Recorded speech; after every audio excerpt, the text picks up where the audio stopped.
Это все, да?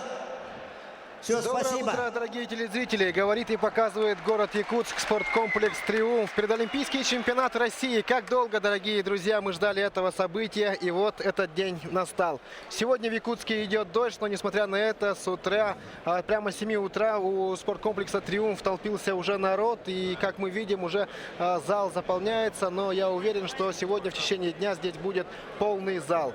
Дорогие друзья, сегодня будут выступать весовые категории до 57, 70 и 74 килограмм. Национальная вещательная компания «Саха» на 3 каналах. Телеканал НВК «Саха», «Саха-24» и телеканал «Мамонт» будем транслировать с утра до вечера специально для вас.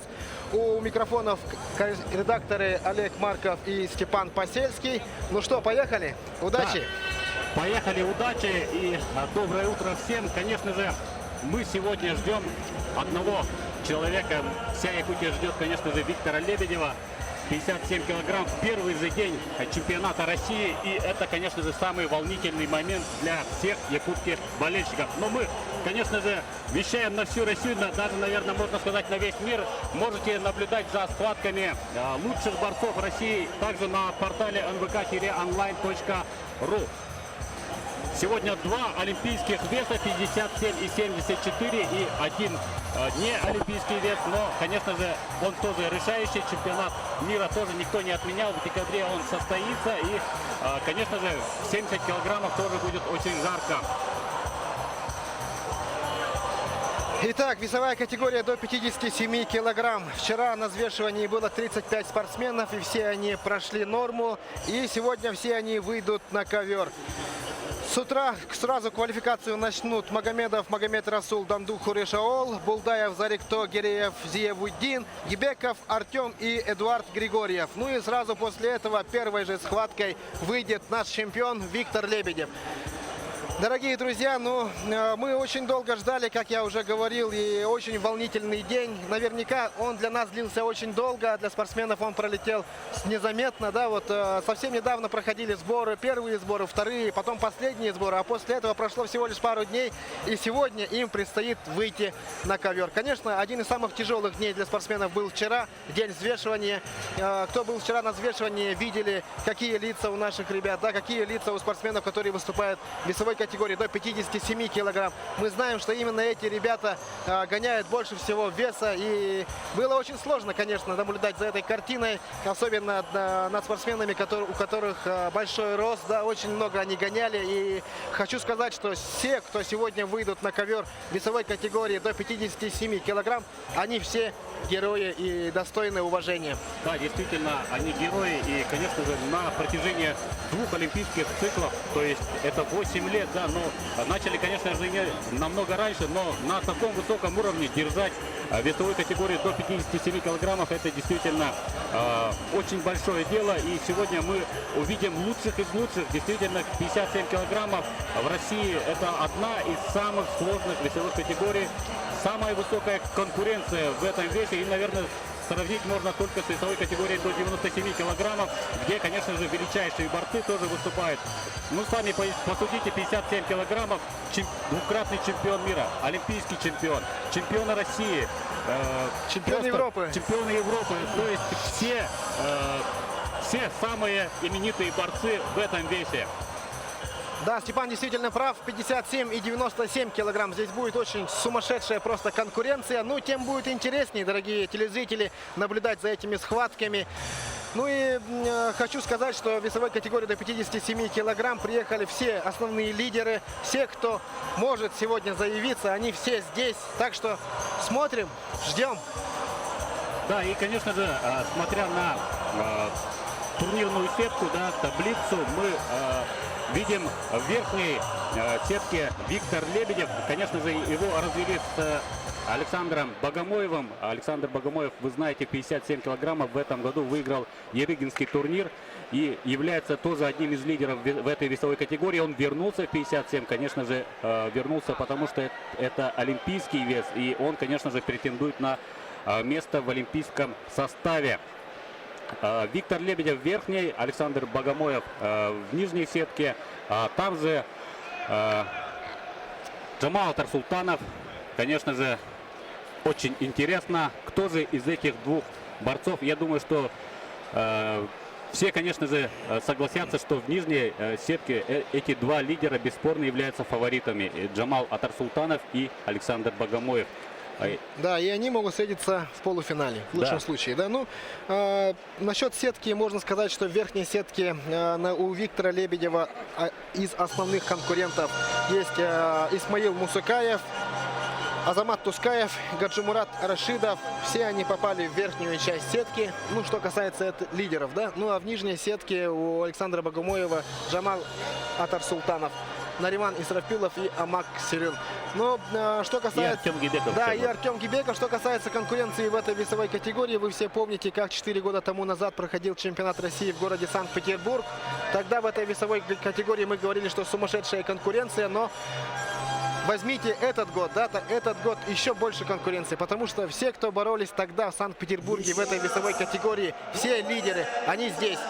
Нариман Исрафилов, Амак Сирин, Джамал Атарсултанов, Александр Богомоев, все основные конкуренты, которые были в 2012 году, они все здесь, и к ним еще прибавились молодые, дерзкие, да, которые голодные до побед. Вот теперь будет конкуренция действительно сумасшедшая. Я разговаривал здесь со многими тренерами, со многими знатоками вольной борьбы, и говорят, что в наилегчайшей весовой категории такой конкуренции пока еще не было, и наверняка еще долго не будет, потому что, как вы все понимаете, после этого олимпийского цикла, ну, многие просто завершат карьеру, просто, ну, нереально или архисложно будет спортсменам возрастным дойти до следующих Олимпийских игр. Поэтому именно в этом году, именно здесь, у нас в Якутске, у нас на глазах будет сумасшедшая конкуренция в этой весовой категории. Ну и, конечно же, стоит слова благодарности обязательно выразить главе нашей республики Илдархану Егору Афанасьевичу Борисову за то, что эти соревнования, этот праздник спорта проходит у нас в городе Якутске в спорткомплексе «Триумф». Да, уже 4-й чемпионат России принимает Якутск в новом веке, да. И мы действительно помним, у нас свежи в памяти и 14-й год, и 11-й год, да, и 2002 даже. Но этот чемпионат России действительно особенный. Это предолимпийский чемпионат, и именно здесь будет отобрана олимпийская команда. И это самое главное. Это самое главное. И сегодня мы станем свидетелями самых жарких схваток, которые вы себе можете представить. Да, каждая сегодняшняя схватка войдет в историю. И еще долгое время мы будем прокручивать эти видео и смотреть за этими схватками. Можно сказать, за схватками легенд. Я не ошибусь, если я так назову эти схватки. Ну и вы сами понимаете, что предолимпийские чемпионаты России всегда проходил или в городе Москве, или в городе Санкт-Петербург. Ну а сегодня принимает этот чемпионат город Якутск.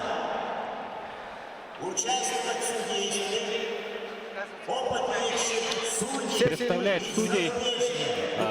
Мы знаем прекрасно главного судью, наш постоянный гость Нугдар Борисович Джурули. И совсем скоро начнутся соревнования. Полный зал. Да, дорогие телезрители, как только вышли на продажу билеты на чемпионат России по вольной борьбе, они были закончены в тот же день. Да, в тот же день они все были закончены. Так что сегодня будет полный зал, сегодня будет полная поддержка у наших борцов. Но двоякое мнение оказывается у наших спортсменов. Некоторые, наоборот, вдвойне волнуются выступать у себя дома, а некоторым стены помогают. Ну, в общем, я думаю, для всех мы будем большой подмогой. Да. Ну и надо сказать, что женская борьба, предолимпийский чемпионат, также по греко-римской борьбе по женской борьбе она прошла, уже по греко-римской борьбе она пройдет через неделю, если я не ошибаюсь, в городе Грозный в Чечне. Так что уже полностью проходят все спортсмены отбор на Олимпийские игры. Дзамбалат Ильич Тедеев, главный тренер сборной России по вольной борьбе, на ваших экранах внимательно изучает дневник газеты «Спорт Якутии», который подготовили наши коллеги. Хочу сказать, что только сборная России по вольной борьбе. Пока что не выявлен состав на чемпионат, на Олимпийские игры. Все другие страны уже объявили своих участников. Ну, наверняка будут маленькие корректировки у других стран в связи с травмами или с болезнями, но основные претенденты уже готовятся к Олимпийским играм. И только после этих 3 дней объявится состав сборной России. И то Дзамбалат Ильич Тедеев сказал, что не все, кто выиграли чемпионат России, пройдут на Олимпийские игры. Но я думаю, в основных весах чемпионы обязательно поедут на Олимпийские игры.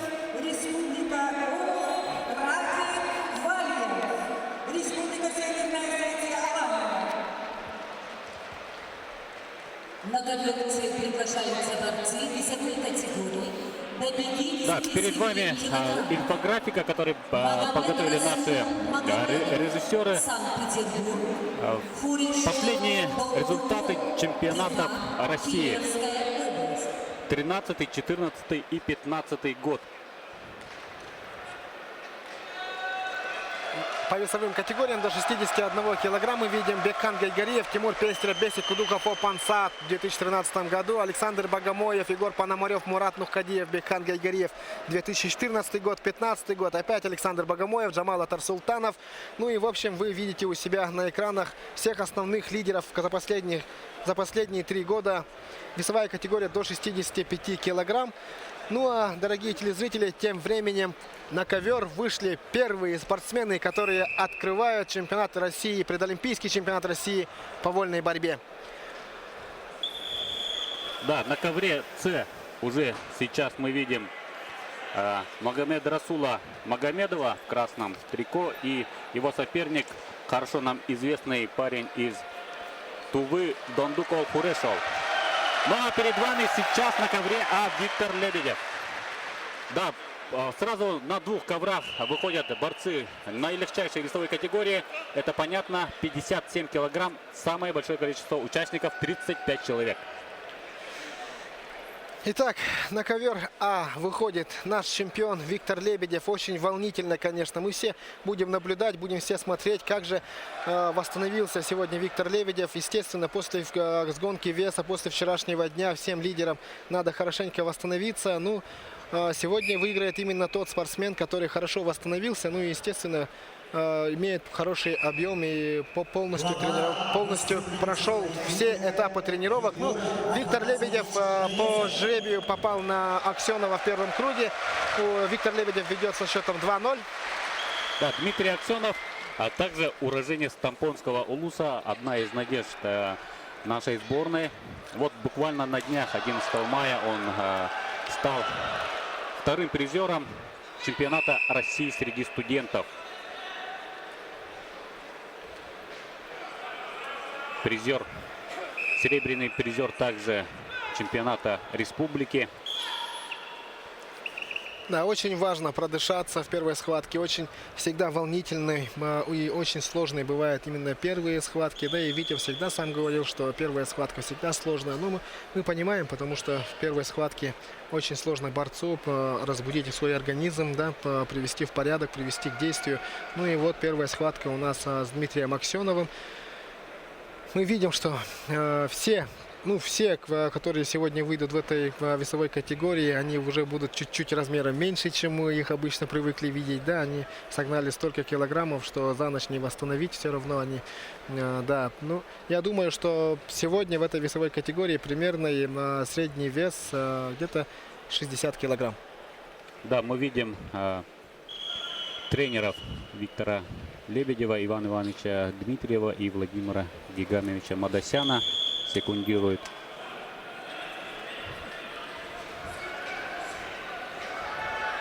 Ну и первый период подходит к концу. 40 секунд остается. Виктор с очень хорошим настроем вышел на ковер. Мы видели его горящие глаза. Наверняка он соскучился по ковру. Конечно же, он проводил контрольные схватки, конечно же, он проходил сборы, но это все не то. Чемпионат России, официальный старт, это совсем другое. Да, после Регинского турнира у Лебедева не было никаких стартов, но Я уверен, что и этого старта достаточно для Лебедева. Очень опытный спортсмен. Но, знаете, сегодня все, кто здесь сидят в «Триумфе», все, кто сейчас сидят у экранов телевизора, и все, кто сейчас не успели примкнуть не к телевизору, те слушают по радиотрансляции НВК Саха. А те, кто находится вне республики, они смотрят трансляцию по nvkonline.ru. Так что все сегодня болеют, переживают за Виктора Лебедева. И он это понимает. Знаете, какой же это груз ответственности ложится на нашего чемпиона. Да, действительно, но ему не привыкать. Мы знаем Виктора, его железный характер. Он двукратный чемпион мира, пятикратный чемпион России. Напомню на минуточку, да, один из самых титулованных борцов, действующих и не только. Уже в истории Виктор Лебедев, но, конечно же, у него одна мечта, и мы эту мечту прекрасно знаем. Это мечта всех сильнейших спортсменов, олимпийская медаль. И мы этого тоже все желаем. Да, на сегодняшний день у Лебедева все золотые медали разных соревнований. Чемпион России, чемпион европейских игр, чемпион Европы, чемпион мира, да? Тренируется под руководствами Магомедова и Тима. Ну, что касается Аксенова, Виктор Лебедев с ним всегда вместе спаррингуется, вместе с ним всегда стоит на тренировках и говорит, что очень талантливый и очень интересный борец. Они очень хорошо знают друг друга, и мы надеемся, что у Аксенова такое же будущее, как у своего земляка. Будем очень надеяться и очень болеть, переживать за него в будущем. Но сегодня он уступает схватку со счетом 4-0. Но если у каждого нашего спортсмена, каждого нашего вольника будет такое же отношение в борьбе к себе, да, тогда, я думаю, у нас обязательно появятся новые чемпионы. Ну и напомню, что в этом весе, помимо двух борцов, которые сейчас на ковре, есть еще 7 борцов, представляющие республику Саха-Якутия. Так что нам есть за кого поболеть. Основное, конечно же, внимание у нас будет приковано именно к этой весовой категории. Но напомню, что также в весовой категории до 70 килограммов у нас два участника. Это Тимур Николаев и Герман Устинов. Тоже два молодых борца, способных преподнести сюрпризы, способных показать яркую борьбу. И, конечно же, мы тоже постараемся эту борьбу показать. Да, весовой категории до 70 килограмм очень равный состав. Так что будет очень интересно понаблюдать. Нет такого ярко выраженного лидера. Может выстрелить любой из заявившихся спортсменов. Ну а весовой категории до 74 килограмм, дорогие друзья, будет очень и очень интересно. Денис Саргуш, Аниуар Гидуев. Наш добрый друг. Да, ну будет очень интересно. Но придет время, мы обязательно посмотрим эти схватки. Минута остается до окончания схватки Лебедев-Аксенов. 2015 годов. Но самое главное, конечно же, в этом весе суметь восстановиться, да, это самое важное, самая сложная часть работы. Вот проход в ноги Виктора. И еще 2 балла, 6-0 выигрывает Виктор Лебедев. Ну, в принципе, это было ожидаемо, конечно. И мастерство, и опыт Виктора, конечно же, позволяют на классе выиграть вот эту первую схватку. Следующей парой в этом весе выйдут Ариян Тютрин и Александр Рассадин, также оба представителя сборной команды Республики Саха-Якутия.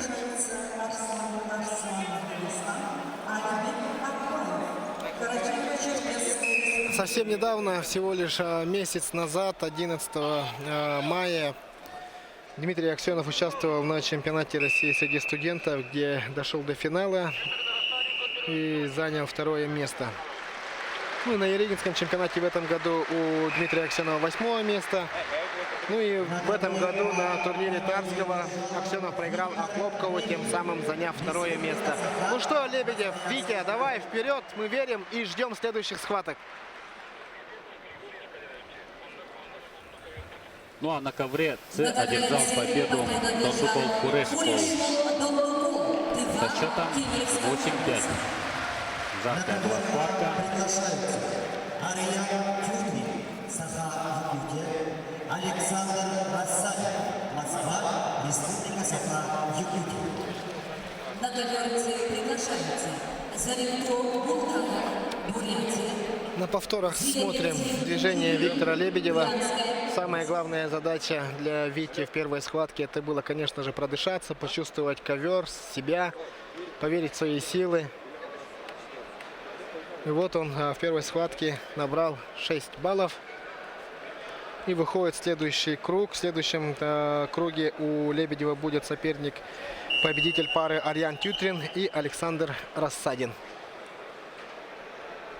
Да, и именно этих борцов ждет ковер А.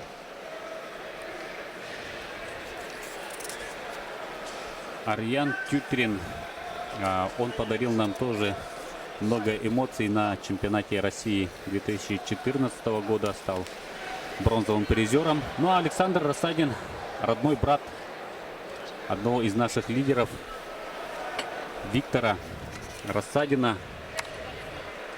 Саша также на юношеском уровне имел хорошие результаты. Чемпион европейский, чемпионата Европы. Ну и сейчас потихоньку выходит на взрослый уровень, во взрослую борьбу. И посмотрим, что он сможет противопоставить более опытному Арияну Тютрину. Два очень талантливых спортсмена. Ну, Ариана Тютрина вы все отлично знаете. В 2014 году Ариан Тютрин занимал 3-е место на чемпионате России. Здесь тоже в спорткомплексе «Триумф». Ну, что касается Александра Рассадина, то он очень интересно начинал свою карьеру. Показывал очень красивую борьбу, многообещающую борьбу, да, когда он становился чемпионом Европы среди юношей. Ну, а потом последовала травма. Чуть-чуть Рассадину пришлось отойти от ковра. Ну, потом он начал бороться, и потом уже возраст стал бороться среди взрослых. Ну и после этого пока что у Александра Рассадина таких громких результатов нет, но мы ждем.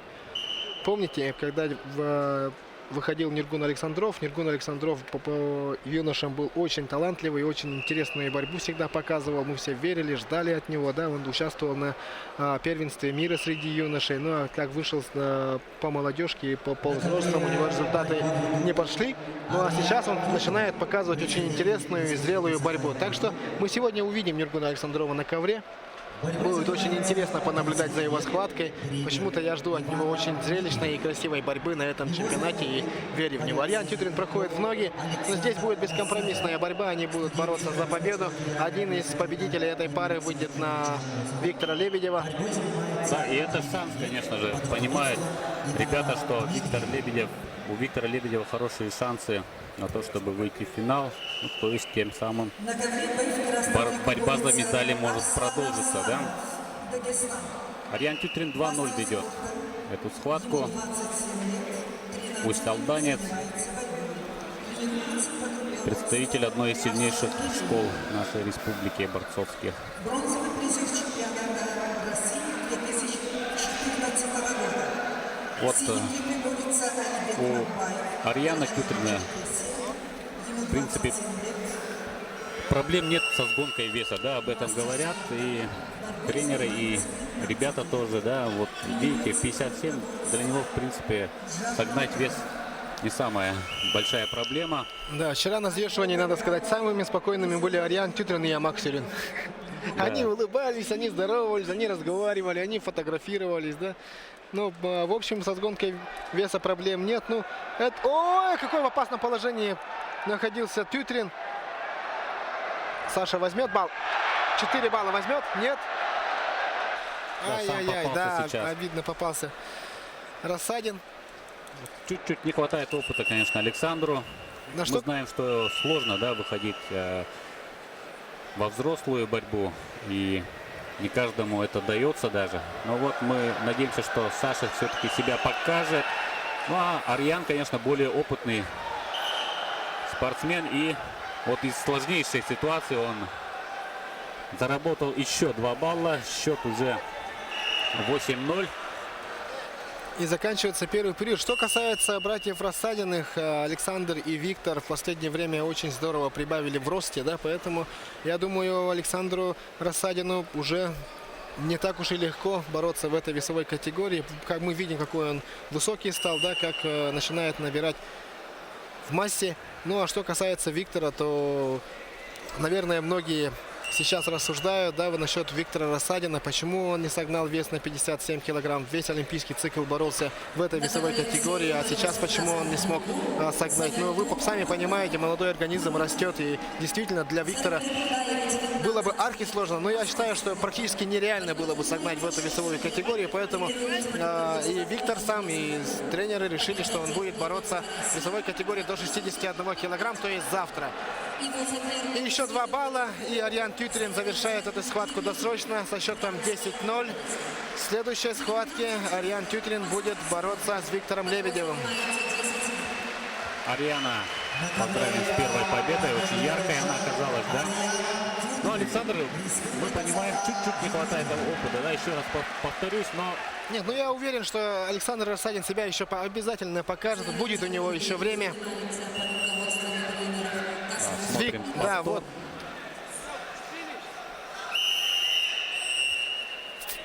Вот здесь остался, да? До конца не сделал прием. Очень здорово прошел в ноги, да, Саша? Исмаил Мусупаев, Дагестан, Кабардино-Балкарский Арьян, очень уверенная победа. в хорошем Что настроении. касается Саши Рассадина, несмотря на то, что он спортсмен и очень профессионально тренируется, он отличник. В учебе с красным дипломом закончил училище Олимпийского резерва. Так что очень хорошее, интересное будущее у этого нашего спортсмена. Мы видим, что на экране прошелся Исмаил Мусукаев. Краем глаза его увидел. Наверняка он сейчас выйдет на ковер. Да. Его соперником будет Арзыл Артыш-Ол. Молодой тувинец. 21 год парню. Ну и сейчас мы перемещаемся на ковер С. Здесь ожидается очень интересная схватка. Также Артем Гибеков, один из лидеров сборной команды России, Дагестан. И Эдуард Григорьев, молодой парень, который представляет нашу республику. Перед вами Эдуард Григорьев. Артем Гибеков является лидером сборной Дагестана. Чемпион международного турнира Иван Ирыгин занял, но, увы, потом занял только 5-е место на чемпионате Европы. Ну, мы его традиционно считаем одним из лидеров этой весовой категории. Ну, а насчет Эдуарда Григорьева, наверное, расскажет Степан Посельский. Это его любимый борец. Да, очень импонирует борьба Эдуарда Григорьева. Не по годам он зрелую борьбу показывает, достаточно тактически грамотно он борется, да, не допускает грубых ошибок. Но вот на последнем Еригинском турнире, на большом международном ковре, он уступил американцу Тони Рамосу. И вот это было очень обидное на последних поражение. секундах. Да, на последних секундах мы это прекрасно помним. Но я думаю, что Эдуард со своим тренером поработали и сделали работу над ошибками. И я надеюсь, что он в этой схватке себя проявит. Но, конечно же, фаворит здесь Артем Гибеков. Ну, где-то 2 года тому назад, наверное, когда начался этот олимпийский цикл, когда ровно была середина, да, сборная Дагестана думала, на кого же делать ставку, или на Гибекова, или на Наримана Исрапилова, да, тогда, наверное, лучше был уже Артем Гибеков. Ну, а после этого у них появились новые спортсмены, не новые, имеется в виду, молодые спортсмены выросли и начали показывать очень зрелую борьбу. Сейчас, конечно же, основная ставка на Рашида у сборной Дагестана. Ну и Артем Гибеков, естественно, должен себя обязательно проявить и доказывать своей сборной. И 2 балла свои сейчас возьмет. 2 балла Артем Гибеков. Но мы знаем Артема Гибекова, у него проблемы бывают на выступлениях в чистом весе, в весе до 57 килограммов, с провесом.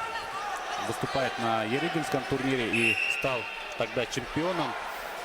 Но это не одно и то же. То есть 257 килограммов, как мы знаем, после выигрыша Елизаветского турнира поехал на чемпионат Европы, но там он до медалей не добрался, только 5-е место. И посмотрим, в какой форме он сейчас находится, как он согнал вес, как восстановился.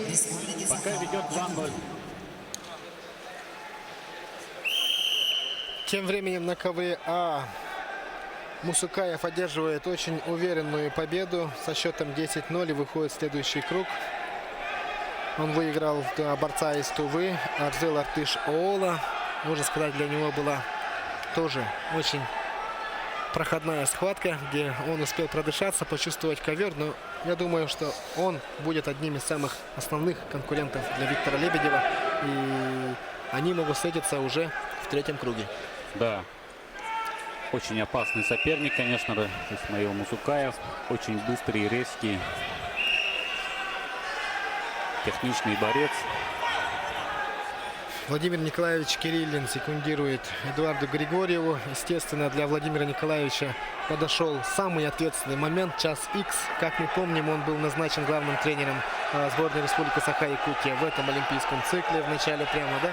И вот завершает свою работу и подводит свои итоги. Вот он на ваших экранах, Владимир Николаевич Кириллин. Мы очень болеем за него и очень надеемся, что его команда, его сборная в этом олимпийском цикле обязательно добьется успеха. 2-0, закончился первый период. Да, Эдуард отдал 2 балла в начале первого периода, но на протяжении после того, как отдал, мы видели, он пытается работать, пытается навязать свою борьбу. И во втором периоде, я думаю, что мы что-нибудь интересное обязательно увидим.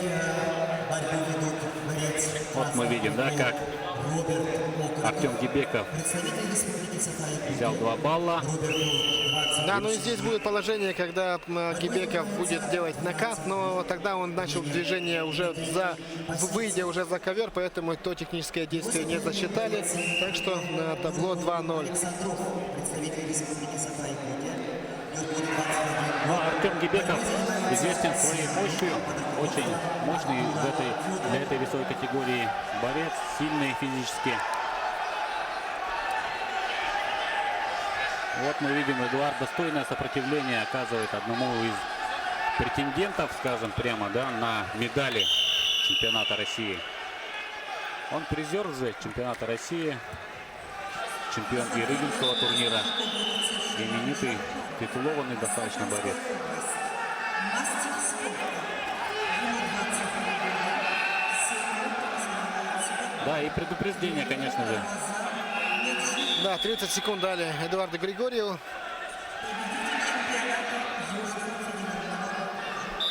Если Эдуард в течение 30 секунд не заработает балл, то дадут балл предупреждения Эдуарду Григорьеву. На табло станет 3-0.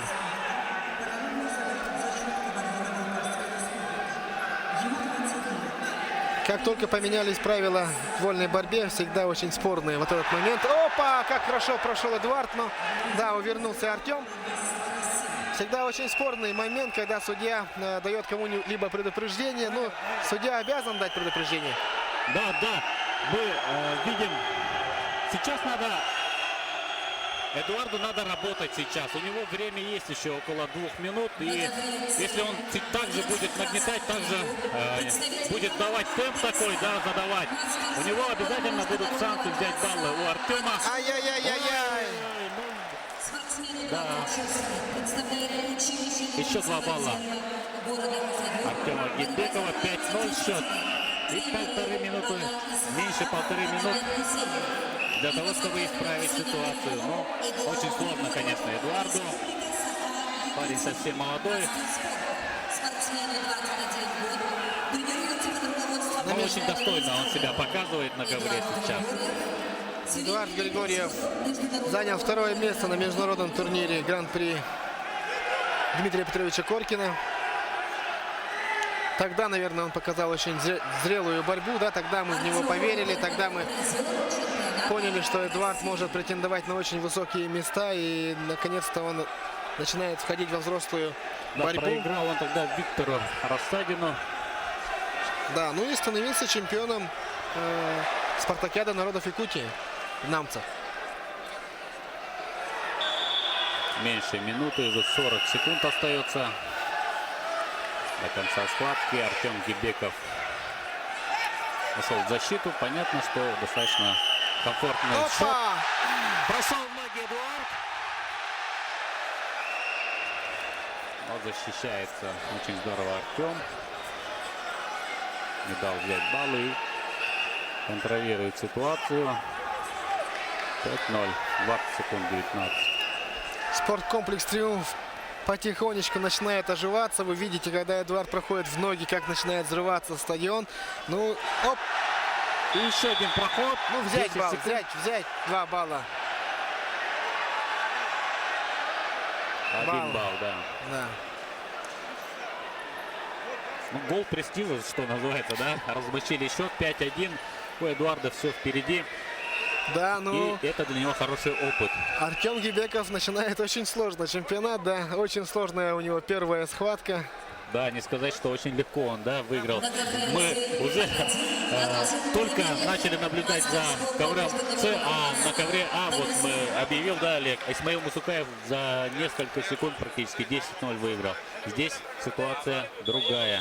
Достойное сопротивление оказал Эдуард Григорьев. Молодец. Да, изматывающая схватка для Артема Гибекова. Начинаются поединки весовой категории до 74 килограммов. Приглашаются Замур Макиев, Ханты-Мансийский автономный округ Югра, Республика Северная Осетия-Алания, Якуб Шикжамалов, Вот мы смотрим повтор, как взял на последних секундах 1 балл Эдуард Григорьев. Ну, несколько раз у него получался этот проход, но взять баллы тогда не удалось.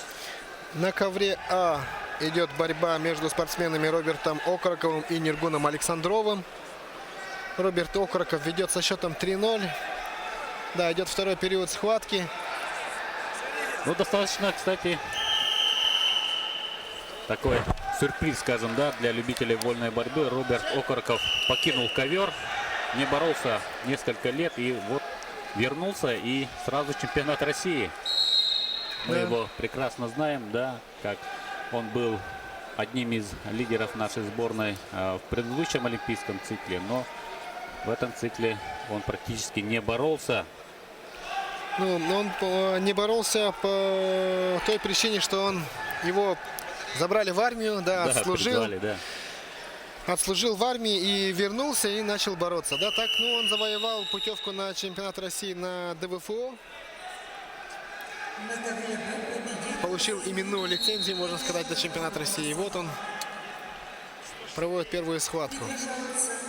Против, Да, и выигрывает, 3-0 ведет. да, против Ниргуна Александрова. Ну, про Ниргуна Александрова я уже сегодня начинал говорить. Ниргун был победителем первенства России среди юношей. В весовой категории до 46 килограмм. Это действительно на самом деле успех для Ниргуна Александрова. Потом он поехал защищать честь сборной России на первенство мира среди юношей, где проиграл японцу. И занял 8-е место. В 2015 году 15 секунд. да, Ниргун Александров становился призером турнира Тарского.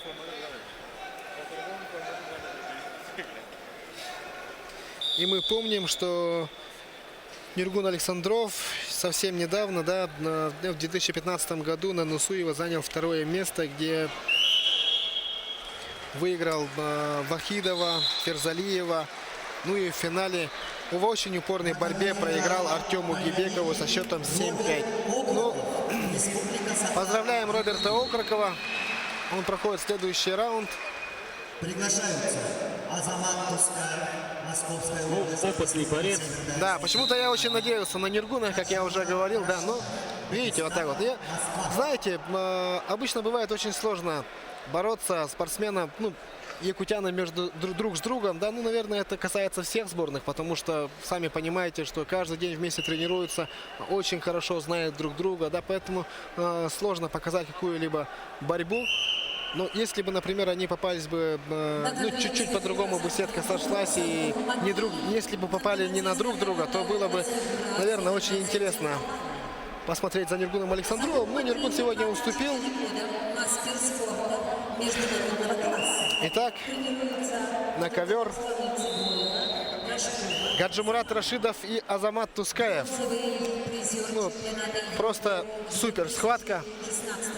Гаджимурат Рашидов очень молодой спортсмен, который нацелен на Олимпийские игры тоже, который желает здесь выиграть чемпионат России, от которого ждут в Дагестане только победы. Гаджимурат Рашидов свежеиспеченный Да. чемпион Европы. Вместо Александра Богомоева поехал на Борьбой занимается 10 лет. континентальный турнир Анвар Магомедгаджиев. Гаджимурат Рашидов и завоевал в Риге золотую медаль. Очень красивую борьбу тогда показал, зрелую борьбу. И, конечно же, здесь он тоже в качестве одного из фаворитов. Выступает его соперник Азамат Тускаев, представитель Алании, Северной Осетии, чемпион мира среди молодежи. В 2015 году становился призером чемпионата России. Один из опытнейших борцов, также является одним из фаворитов нашего турнира в этом весе. Достаточно Основная надежда Алании, надо сказать, в этой весовой категории Азамат Тускаев. Да, вы помните, да, его схватку с Виктором Лебедевым прошлогоднюю. Да, ну у Азамата Тускаева, можно сказать, не получается 2015-2016 годы. Очень участвует практически во всех турнирах, но пока у него не очень хорошо получается. Но мы знаем, что если он выигрывал чемпионат мира по молодежке, да, это непростой спортсмен. И в Алании на него очень надеются и верят, но пока у него не получается во взрослой борьбе. Но что касается Рашидова Гаджимурада, он показывает наоборот, для своих лет он показывает очень зрелую, очень качественную борьбу. И многие любители борьбы сравнивают его борьбу с борьбой братьев Батыровых. Да, Мавлета Батырова, двукратного олимпийского чемпиона. Они очень похожи и внешне, да, и мне кажется, даже у них походки одинаковые. Да, великолепная защита у этого парня. Отличная контратакующая борьба. Мы видели, да, мы видим именно по его сценарию сейчас проходит эта схватка. Достаточно осторожно. Выждал момент и взял 1 балл. И ведет в этой схватке. Очень сложно будет пройти, Приглашается Магомед Шафи. взять баллы у Гаджимурата Рашидова. Очень опасный борец, тактически очень грамотный, Его соперник Гаджимурат Рашидов. не по годам, скажем, да, грамотный Гаджимурату 20 парень. Дважды он становился победителем первенства России, руководством своей не федерации. знал себе равных в своем возрасте и сейчас вот потихоньку выходит во взрослый ковер. И я уверен, что и в следующем олимпийском цикле он будет в числе фаворитов и лидеров сборной команды России. Да, ну следующий олимпийский цикл многие предрекают именно ему, Рашидову. Мы все видели, как он боролся на турнире Гран-при Иван Ярыгин, где он победил всех своих основных соперников и проиграл только Александру Богомоеву. То есть тут схватку вы отлично помните. Счет никто из спортсменов не набрал технических баллов, только по предупреждению оказался лучше Александр Богомоев. Но тем самым Александр, завоевав путевку на чемпионат Европы, позже он отказался от этой путевки. Ну, понимаете, у Александра Богомоева был очень высокий вес, и согнать на чистый 57 ему было сложно, потому что он рассчитывал на чемпионат России, который пройдет в городе Якутске. И, представляете, ему за 3 месяца пришлось бы дважды гонять в эту весовую категорию. И тем самым воспользовался Гаджимурат Рашидов, поехал вместо Александра Богомоева на чемпионат Европы, и где очень уверенно со всеми своими соперниками справился чисто технически. Всех своих соперников выиграл за счетом 10-0. Ну, последнюю схватку 12-2. финальную, да, Ну с да. украинцем. Ну, то есть тоже досрочная победа. Решил утешить украинца, да? Дал, дал 2 балла. Да, но сложно взять балл у Гаджимурада Рашидова. Вот мы видим, да, у Азамата Тускаева тоже свой план. И пока он осторожничает и понимает, что любая попытка прохода в ноги может увенчаться 2 баллами его соперника. Да, знаешь, спортсмены, которые выходят бороться против Рашидова, да, все как будто попадают под гипноз, да. Даже Александр Богомоев на Еригинском турнире, помните, он тоже вошел в борьбу Рашидова и стоял, да, вот. Мы же знаем, как Александр Богомоев проходит в ноги, мы знаем, как у него это получается, как он кран вытаскивает, да, но на Еригинском турнире Александр Богомоев, представляете, сам Александр Богомоев не рискнул зайти в ноги Рашидову, но выиграл схватку по предупреждению. Помните, как Виктор Рассадин проходил в ноги Рашидову?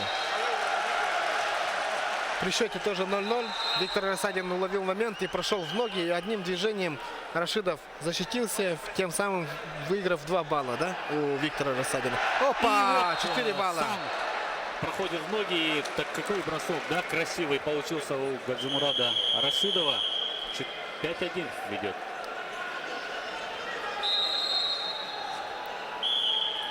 Вот это Очень взрывной, да? и меньше 2 минут, да, минута только остается. Да, не то чтобы зрители, даже и сам Азамат Тускаев, наверное, не понял, как все это произошло, да? Вот видите, когда надо, Рашидов собирается. Счет-то стал 1-1. Предупреждение было у Рашидова. И как только стал счет 1-1 не в его пользу, он моментально произвел бросок на 4 балла. Да, и Азамату уже надо идти ва-банк. Понятно, 30 секунд остается. Потому что попробует, конечно же, провести атаку. Но, как мы говорили, у Рашидова великолепная защита. Наступил за ковер, и 1 балл у Азамата Тускаева. 2-5. Тускаева может спасти только 4-бальный бросок. 20 секунд остается. Попытка прохода в ноги. Но еще 1 балл показывает судья на ковре. Еще 1 балл взял, да? И счет уже 3-5. Даже 2 балла могут спасти. Да, теперь уже 2 балла могут спасти, потому что есть 2 предупреждения у Рашидова.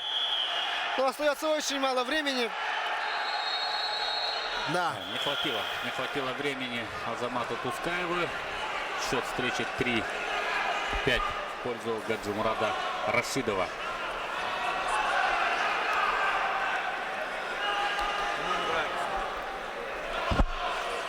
Ну а тем временем на ковре Б весовой категории до 70 килограммов еще один представитель республики Саха-Якутия вышел на ковер. Тимур Николаев в синем трико и его соперник Магомед Шарипов.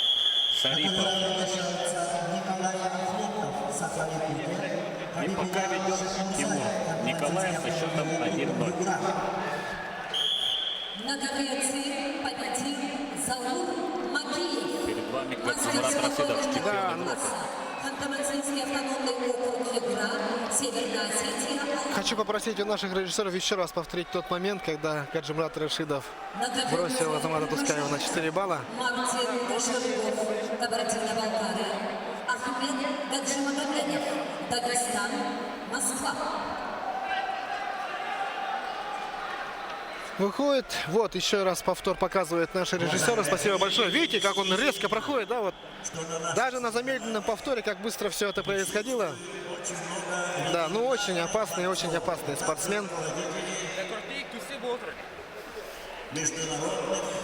Итак, на ковер выходит еще одна надежда сборной Республики Саха-Якутия в этой весовой категории. Николай Охлопков.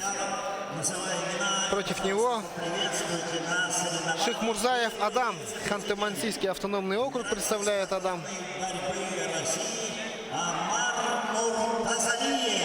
Ну, сказать честно про Адама Шухмарзаева, мы практически ничего не знаем, да и любители вольной борьбы, любители спорта наверняка его практически в первый раз видят. Ну, а что касается Николая Хлопкова, то он всегда по молодежке, да, в своем возрасте всегда очень стабильно выступал, всегда был в призах, да, молодежь, ну, лучший результат, у него 2-е место на молодежном первенстве России. Ну, очень талантливый, один из лучших борцов был в своем возрасте в России. Ну, а сейчас он должен бороться среди взрослых. На Ерыгинском турнире, к сожалению, он в первом же круге попался Александру Богомоеву и уступил ему.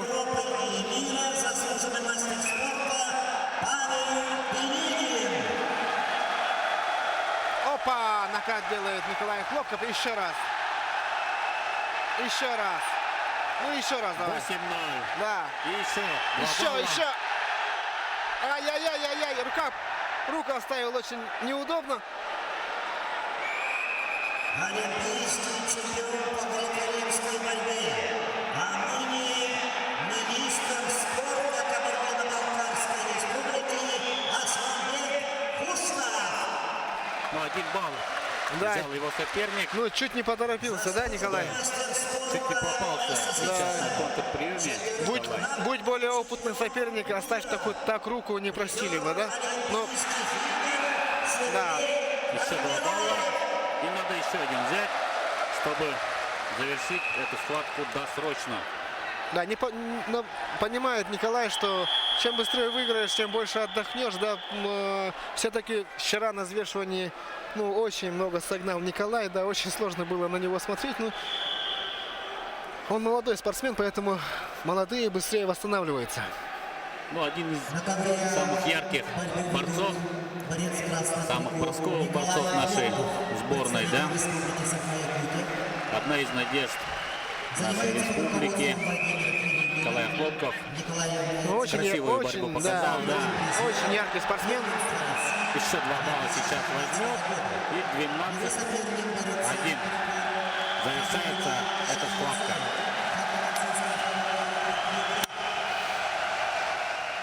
Сами слышите, как болеет спорткомплекс «Триумф». Заполненный спорткомплекс «Триумф».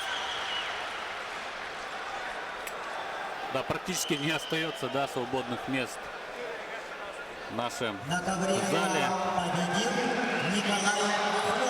И заставил Николай сейчас своей борьбой, да, весь этот зал встать и болеть, да, за красивую борьбу. Николаю желаем только удачи. У него не самая простая сетка сегодня будет. Каждая следующая схватка у Николая будет самая интересная. Одним из самых интересных будет у него следующая схватка. Итак, мы переходим на ковер. На ковер Б. Да, мы выходим на центральный ковер, ковер Б.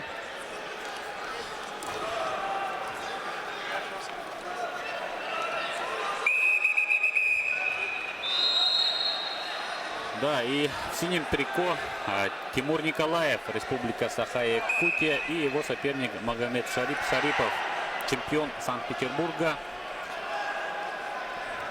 Остается минута до конца схватки. И Тимур ведет со счетом 1-0. Да. 2-0. 2-0. За пассивность. 2 балла за пассивность. За пассивность получил наш соперник. Тимур Николаев получил путевку на чемпионате Дальнего Востока. Первое место.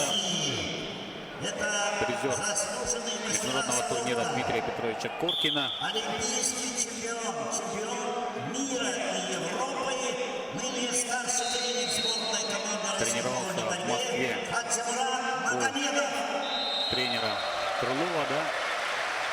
Сейчас является одним из лидеров нашей сборной. В этом весе, в среднем весе.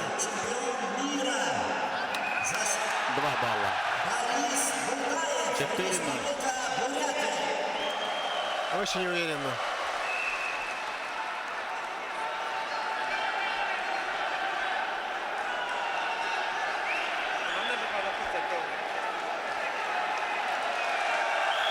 Ну и время. Первая победа Тимура Николаева. Пожелаем ему удачи. Очень сложно, конечно же, будет добраться до призов, но шансы есть, конечно. Мы видели борьбу Тимура. Бросковый парень. Да, молодец, Тимур. Начинает с победы этот чемпионат России. Приглашается Рамазан Арчиканов, Ставропольский край, Амин Текушев. Республика Смотрим повторы и вот последнее техническое действие, оцененное в 2 балла. Аздарбиев, Дагестан. 4-0. Приглашаются Алдар Молжанимаев, Бурятия, Ислам Дудаев, Чеченская республика. Ну а на ковре сейчас выходит на ковер Алдар Бальжанимаев в красном трико, Бурятия. И его соперник из Чечни Ислам Дудаев в синем трико. Алдара Бальжанимаева якутские болельщики очень хорошо знают. Он неоднократно у нас был в гостях. Дагестан, Москва. Мастер спорта. Да, ну и в какое-то время он был основной надеждой сборной Бурятии, Алдар Бальжанимаев, да, после того, как он стал олимпийским чемпионом среди юношей. Да, проводились Олимпийские игры среди юношей, где Алдар Бальжанимаев очень уверенно занял первое место. После этого, буряты очень надеялись, что у Алдара будет золотое будущее. Но пока, скажем откровенно, у Алдара не очень получается после этого, да, после юношеского возраста и по молодежи. И вот сегодня среди взрослых он не показывает ту борьбу, которую он показывал в юношах.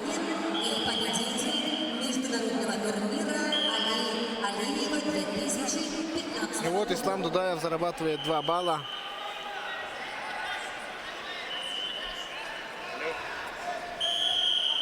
И счет становится 2-0. Ну, что касается бурятской школы борьбы в этой весовой категории, то вы все сами знаете, какую красивую борьбу в этом весе показывал другой бурятский спортсмен Базар Жалсапов. Да, почему-то я всегда за него очень болел, потому что он показывал очень красивую борьбу, да, очень техничную борьбу показывал.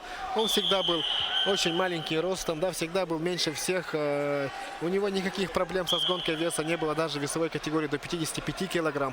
Ну а сегодня, когда весовая категория изменилась, стало 57 килограмм, естественно, Базару Жалсапову стало сложно. И сегодня он отсутствует на этом чемпионате России. Но он всегда показывал очень красивую зрелую борьбу. В 2014 году, вы помните, наверное, дорогие любители вольной борьбы, когда схватку между Базаром Жалсаповым и Джамалом Атарсултановым. Я считаю, что это была одна из самых лучших схваток того чемпионата, когда Базару Жалсапову удалось дважды бросить Джамала Атарсултанова на 4 балла. Ну и тем самым дважды тоже улетев от Джамала на 4 балла, он уступил ту схватку, но мог победить тогда Джамала, реально составил конкуренцию будущему олимпийскому чемпиону.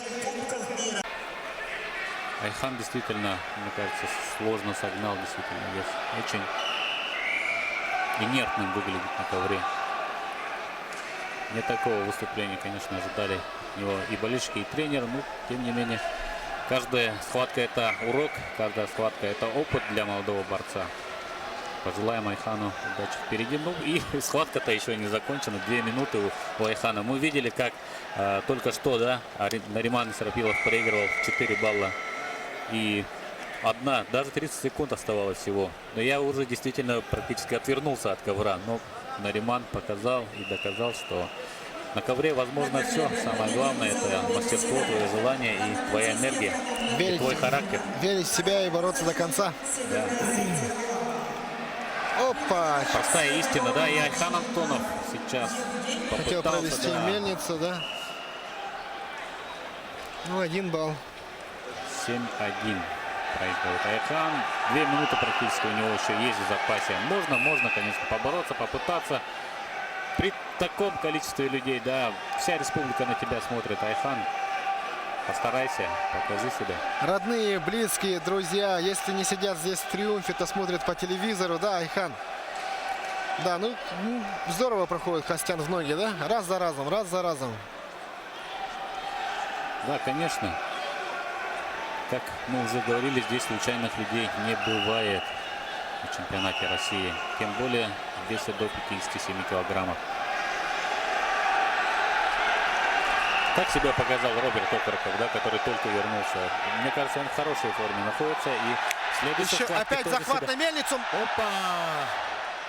Да, до конца, если бы до конца провел бы на 4 балла, если бы бросил, то все могло бы быть реально, да, 5-7 бы стал счет, но, увы, оценили это действие всего лишь на 1 балл, счет становится 7-2.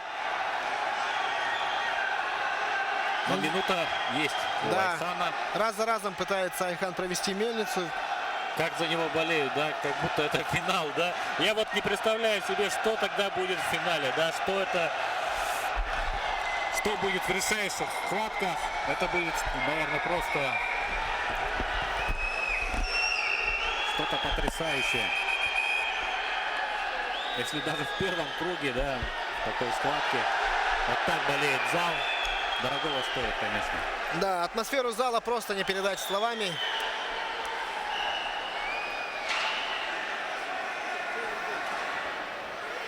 Да, и мы с вами счастливчики, конечно, что наблюдаем, да, этот чемпионат России. Но, если честно, я сам себе не верю, что это уже происходит, да, на наших глазах. И сейчас на ковер выйдут все лидеры сборной России, все лучшие из лучших. Понятно, что на олимпийскую сборную России возложена особенная роль, да. Вольники всегда приносили большое количество золота, да, на чемпионатах, на Олимпийских играх. И, конечно, в этом году тоже большие надежды возлагают именно на борцов. И внимание, конечно, Да. к борцовской сборной будет особенное. Физической силой уступил Айхан, можно сказать, эту схватку, да, ну, Боролся до конца. да, все-таки, боролся да. до конца. 3-7. Ну вот мы видим, да, какой он все-таки не свежий, он вышел на ковер, и силенок у Айхана не хватило просто, да. Очень много, видимо, согнал веса, и восстановиться к соревнованиям не успел просто Айхан. Мне кажется, он себя полностью не смог проявить в этой схватке. Но будем следить за ним в будущем, посмотрим. Но я думаю, что, скорее всего, он будет в весе чуть повыше, 57 сложно, да. Парень высокий достаточно. Вот он очень хорошо взял на захват мельницы, да, но не хватило тоже, ну, чисто физически, мне кажется, физической силы не хватило в этом моменте именно. Мог улететь Костян на 4 балла, но, увы. Ну, дорогие телезрители, сейчас будет просто супер схватка в весовой категории до 57 килограмм. Заур Угуев, Дагестан, и Джамал Атарсултанов. Вот мы видим Джамала Атарсултанова на своих экранах. Что же покажет Джамал, как же он готов, мы узнаем буквально через пару минут. Соперник у Джамала Атарсултанова очень непростой. Заур Угуев.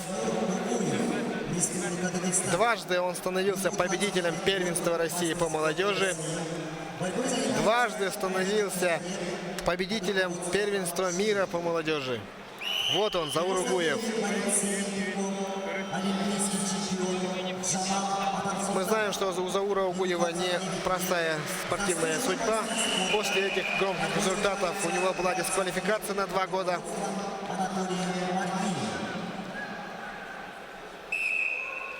После этого Заур Угуев начинает свою спортивную карьеру. Ну, надо сказать, что он практически не проигрывал в этом сезоне. Тоже на многих международных турнирах становился чемпионами. Ну а на ковре Б очень красивую победу одержал. Первую победу Евгений Жирбаев со счетом 10-0. Выиграл у Георгия Джинкаева из Москвы. Ну, что касается Джамала Атарсултанова, олимпийский чемпион. Ровно 4 года тому назад в городе Санкт-Петербург, вы все помните, Ну и не стану напоминать тот чемпионат России, да. Джамал Тарсултанов оказался лучше всех спортсменов и поехал на Олимпийские игры и выиграл единственную золотую медаль сборной России. Ну, в этом олимпийском цикле у Джамала не все получается. Он в этом олимпийском цикле попробовал себя и в весовой категории до 65 килограмм, представляете, да? Не 61, 65 он себя пробовал и даже доходил до полуфинала. Дойти до полуфинала весовой категории до 65 килограмм, я думаю, это...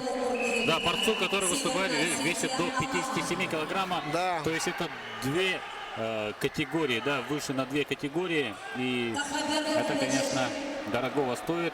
Джамал, конечно же, опытнейший борец. И 57 практически не боролся весь этот олимпийский цикл. Берег силы. Ну и, конечно же, в решающий олимпийский чемпионат он снова 57 килограммов. Как и ожидал, в принципе, да? Да, в течение всего олимпийского цикла все гадали, Джамал Тарсултанов будет ли бороться в весовой категории до 57 килограмм или все-таки перейдет в весовой категории до 65 килограмм. А потом в конце уже начали говорить, может Джамал будет бороться в весовой категории до 61 килограмма, потому что он еще не становился чемпионом мира, ему нужен чемпионат мира, да. Ну, видите, у Джамала Тарсултанова с весом все в порядке. Он сегодня стоит на ковре. Значит, это говорит о том, что у него с весом особых проблем нет. И Джамал Тарсултанов свой фирменный бросок делает на 4 балла. Вот это да, вот это бросок действительно красивейший, да. Джамала в отличной форме находится. Джамал мы видим. Но мы знаем, да, он согнал очень много в последний день. Это, мне кажется, это тоже один из новых, скажем, способов, да, сгонки веса. И очень быстро, мне кажется, он восстановился, да. Быстро согнал и быстро восстановился. Не держал он вес, да, не изнурительное для него это было. То есть не в течение долгого времени он сгонял вес, а согнал очень быстро. Оп! И быстро же восстановился, да. И мы видим в очень хорошей сейчас форме находится Джамал. Вот 3 минуты практически прошли. И тени усталости у Джамала, да. И Да, как- но Зауру Угуеву надо себя показывать. Он, если хочет в следующем олимпийском цикле быть в числе лидеров, то надо здесь доказывать, надо здесь выигрывать, да. Я не думал... Оп, оп, оп! Да, чуть-чуть не хватает Зауру Угуеву, но... Видите, как... Джамал отсюда, наверное, своего не упустит. Да, время только спасло. Время не успел, да, Да, Джамал. Заура Угуева. Ну, олимпийский чемпион в действии. Вот он, Джамал Тарсултанов. Москва, ЦСКА, Чечня, Дагестан. Анатолий Маргиев, именитый Вот, давайте на повторе посмотрим, наставник. как сделал обхват Джамала Тарсултанова. Вот видите, вот. Да, Очень красивый бросок на 4 балла. почему-то я вспомнил международный турнир Гран-при Ивана Ярыгин, где они встречались в финале с Александром Богомоевым, и Богомоев дважды от такого обхвата улетал на 4 балла. Да. Ну вот, дорогие телезрители, все гадали, все думали, все ждали, в какой же форме будет Джамал Тарсултанов. Он очень много пропустил, у него не было никаких результатов в этом олимпийском цикле. Ну, вот он показывает, в какой он форме сегодня подошел к этому чемпионату, самому ответственному чемпионату России. Ну, посмотрим, Заур Угуев просто так не сдастся. Конечно, просто так он не собирается проигрывать.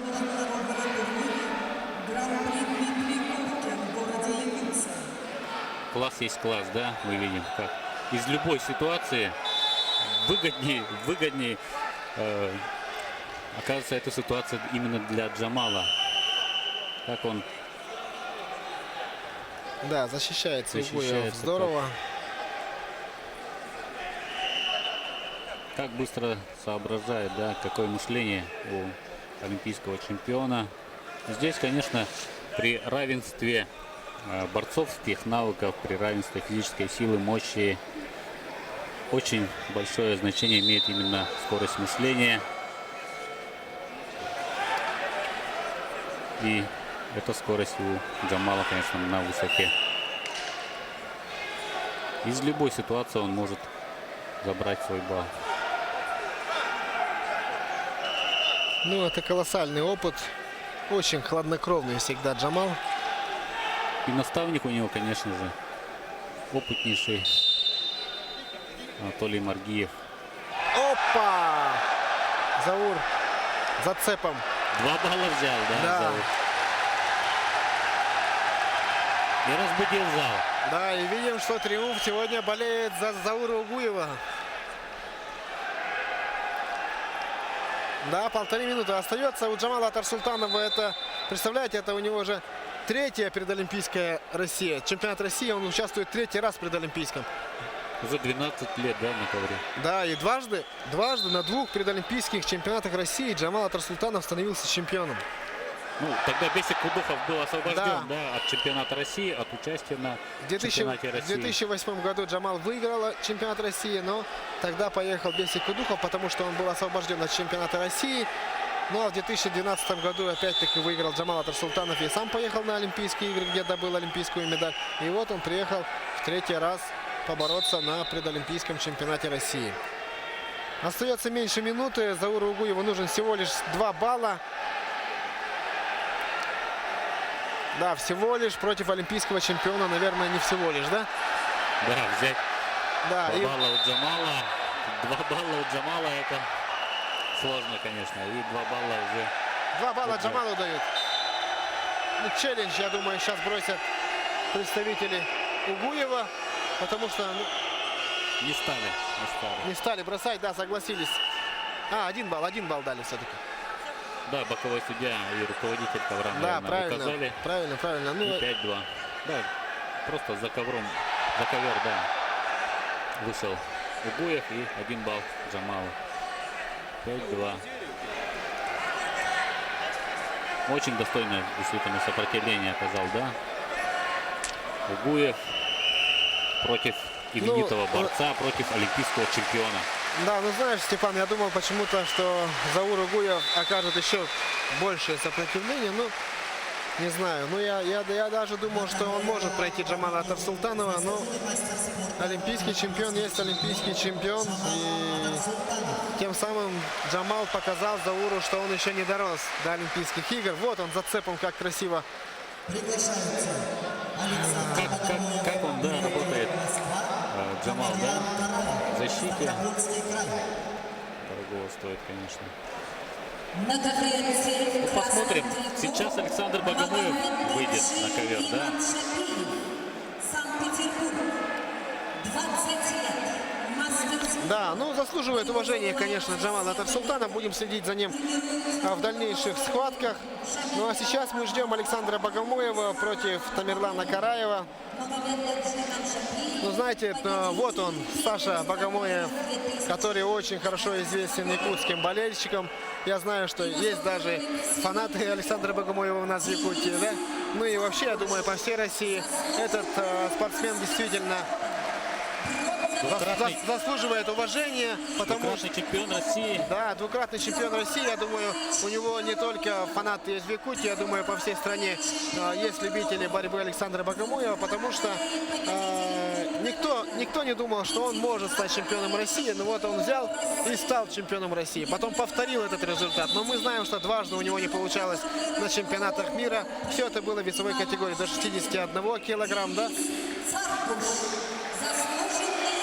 Ну а теперь он пробует свои силы в весовой категории до 57 килограмм. Против него вышел Тамерлан Караев. Ну, Тамерлан Караев, да, на удивление всем, стал чемпионом в 2015 году на турнире у Маханова. А на международном турнире Гран-при Иван Ярыгин мы знаем, что его выиграл наш спортсмен Тютрин. Да, ну посмотрим, как восстановился, во-первых, Александр Богомоев, потому что вчера на взвешивании мне показалось, что сложнее всего пришлось ему, потому что, ну, очень сложно было наблюдать за Александром Богомоевым, действительно. Посмотрев на него, у меня все болело у себя, да, вот. Ну, посмотрим, как он восстановился, как прошла гонка, как ему спалось. Но это не новый, конечно, для Саши вес, да? Да, для Александра. было время, когда он дважды был призером чемпионата России. Да, было время, когда он даже боролся в весовой категории до 55 килограмм, а сейчас 57. Так что и его организм, естественно, помнит этот вес. Ну и Александр Богомоев один из самых трудолюбивых и преданных борьбе людей. Мне кажется, для него, мне кажется, гонка веса такое рядовое достаточно событие, мне кажется, для Александра Богомоева. Никогда он, скажем, не был таким инертным или...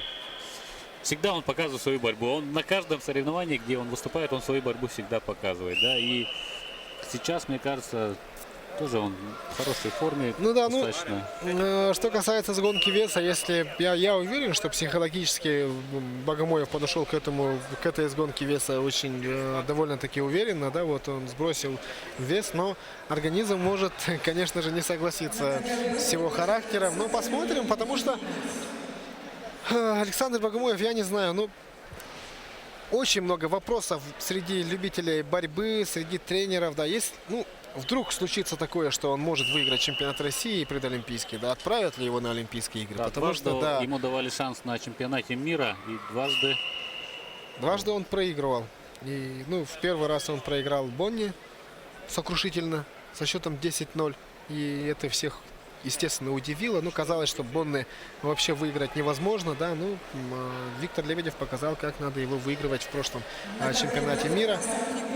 Ну, а потом на втором чемпионате мира он, в общем, проиграл украинцу Шуптару, Василию да? Шуптару, да. Василию Шуптару. И, ну, просто никто не мог поверить, что Богомоев может проиграть Василию Шуптару. Не знаю, это психологическое давление или какое, но Александр Богомоев дважды проваливался на чемпионатах мира. Действительно, было очень жалко Александра на этих чемпионатах. Но, видите, спортивная судьба такая у Александра.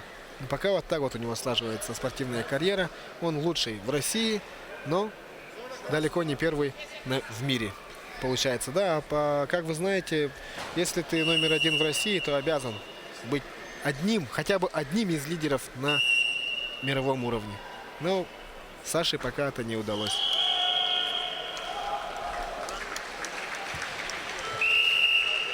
Да, 4-0. Первый период заканчивается. Было много, конечно, мнений, почему Богомоев номер один в России, да, как так получилось. Многие это говорили с тем, что не стало Бесика Кудухова, царство ему небесное, да. У Сата Апана с гражданством проблемы. Хочет перейти, получить турецкое гражданство. И в отсутствии их Богомоев стал лучшим в России. Да. Ну, знаете, я не думаю, что если бы даже был бы Опансат сейчас в стане российской сборной, не думаю, что Богомоев боялся или проигрывал бы ему. Но так получилось, течение обстоятельств. Да, как красиво, например, начал Бекхан Гайгериев, да, в этой весовой категории. Казалось, что после того, как он выиграл чемпионат России, чемпионат мира и универсиаду, казалось, что его никто не может выиграть. Но на следующем чемпионате России Богомоев его выиграл 10-0, например. Да, и, кстати, Бекхана мы тоже увидим, да, в родном его весе 61 килограмм. Да, были слухи, что и Бекхан Гайгериев собирается согнать вес в 57. Но я думаю, что ему, наверное, ближе в 65 перейти. Но он решил, видите, он не стал нарываться на Олимпийские игры. И он решил, что будет бороться в своем неолимпийском весе. Ну, с такими результатами, да, последними, сложно просто, да, попасть Конечно. в сборную. И Бекхан решил все-таки 61 попробовать. Ну, вот фирменный проход Богомоева. Как красиво, да, При себе. сделал. И в 57, да, 6-0. Мне кажется, эта схватка может закончиться досрочно. Да, 6-0. Караев пока ничего не может противопоставить Александру Богомоеву. Ну, пока не нагнетает, да? Темп такой достаточно ровный. Красноярский край. Да, такой ровный темп. Наверняка сейчас соперники Александра Богомоева ругают Караева. Наверняка они хотят, чтобы он задал темп, да, чтобы, ну, проиграет, но сделать так, чтобы он устал, да, но нет. Караев спокойно, умеренно борется. Я не знаю, он согласился с поражением, не согласился, но ничего особенного не противоставляет Богомоеву. И даже такое ощущение, что даже не пытается это сделать. Но может он надеется на то, что пусть лучше Богомоев свежим дойдет до финала, а я буду бороться за 3-е место. В утешительном схватке. Да, ну и может быть и такая стратегия у Караева. Никто не знает, да? Ну, например, сейчас, например, Атар Султанов, наверное, сидит, смотрит и думает, почему Караев не нагнетает, да? Вот, остается минута. Если сейчас Караев, грубо говоря, начнет интенсивно идти вперед, да, нападать, и я думаю, за эту минуту Богомоев после вчерашней сгонки веса, наверное, было бы ему в следующей схватке очень сложно. Но очень удобно и очень удобный соперник ему попался Богомоеву в первом круге. Ну и так, легко. На классе, что Да, на называется, классе продышался Богомоев. Ну вот, что-то пытается сделать и очень уверенно его встречает Саша. 30 секунд до конца. Набирает темп, да, Александр? Здорово сейчас взял изнутри, да, и еще 2 балла заработал, 9-0. Не хватило пока 1 балла для досрочной победы, но это уже уверенная заявка. Ну, Александр Богомоев в этом олимпийском цикле в прошлом году становился еще и победителем первых европейских игр. Что дает автоматически право называть себя и чемпионом Европы, да? Да. Сразу 2 медали получили победители этого турнира, европейских игр и чемпионата Европы. Александр Богомоев 9-0. Не хватило 1 балла для того, чтобы мой прогноз сбылся, но тем не менее очень уверенная победа Александра Богомоева.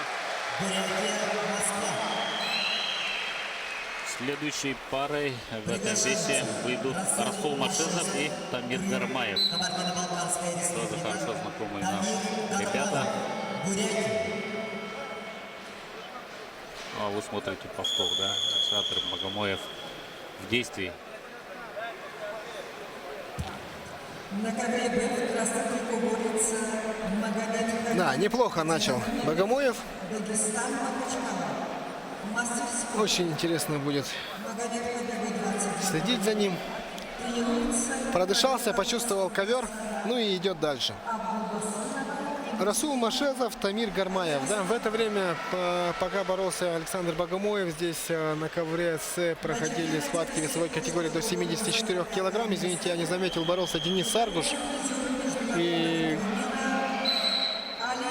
Денис Саргуш выиграл своего соперника очень уверенно. Я видел, когда шла 4-я минута, и Денис вел со счетом 6-0. Да, ну Денис, в общем, 100% вышел в следующий круг. Ну, а И перед вами Расул Машезов и Тамир Гармаев. Да, кто такой Расул Машезов, вы все отлично знаете. В прошлом олимпийском цикле это была настоящая угроза и настоящая машина, да. Когда он в 2010 году пришел с молодежного первенства России на взрослый чемпионат и начал показывать очень красивую, бросковую, зрелищную борьбу.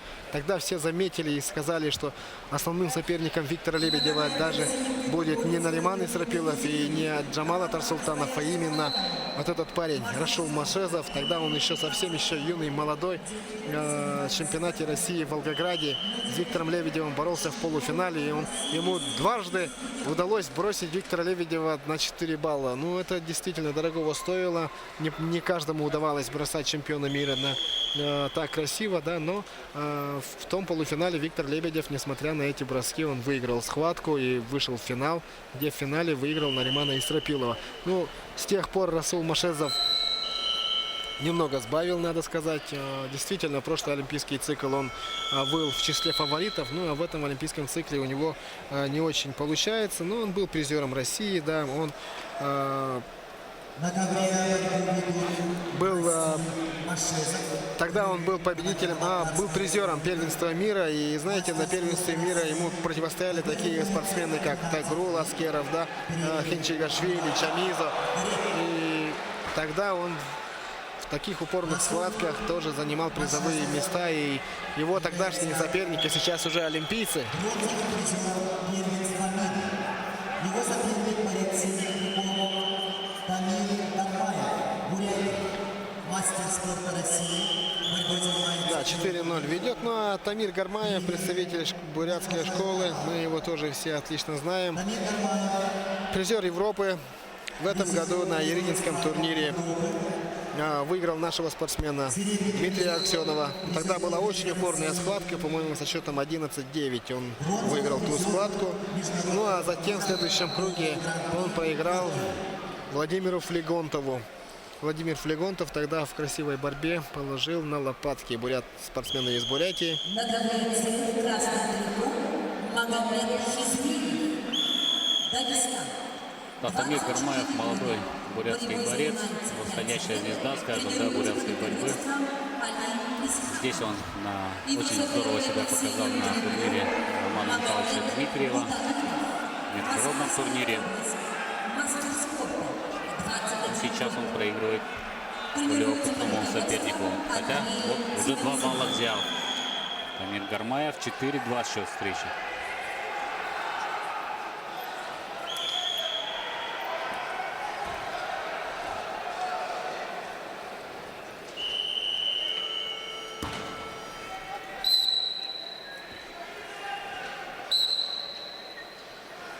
И заканчивается первый период.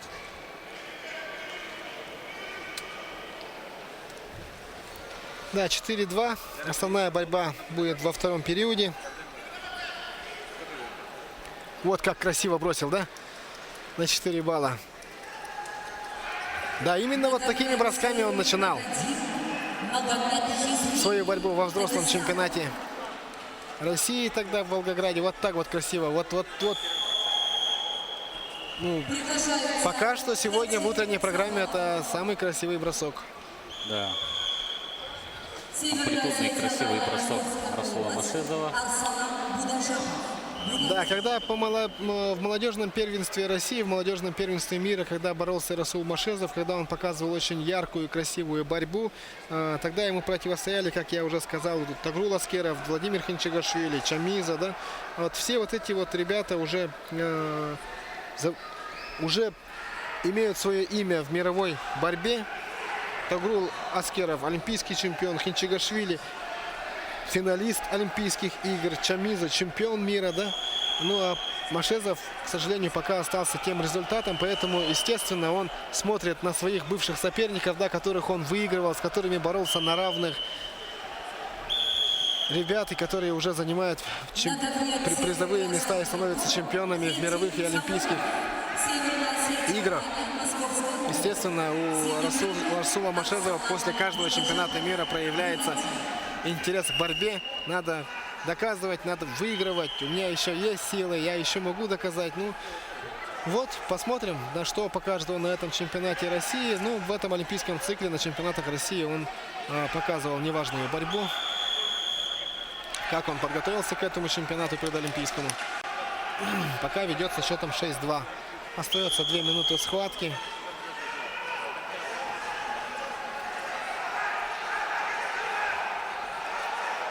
Гармаев проходит в ноги. Берет 2 балла. —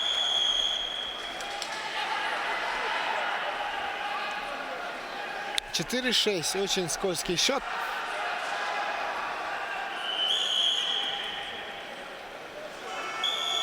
Не прост, да, Тамир Гармаев.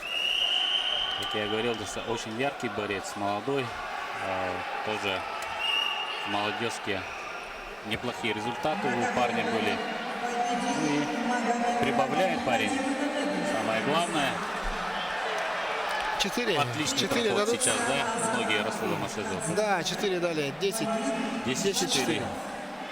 За минуту до конца схватки. В хорошей форме, да, Расул Машезов?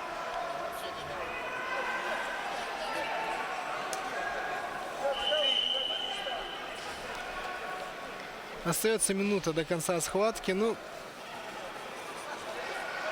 естественно, Гармаева тренеры и секунданты уверяли на то, что он может выиграть эту схватку, что Машезов уже не тот. Но видите, настроился.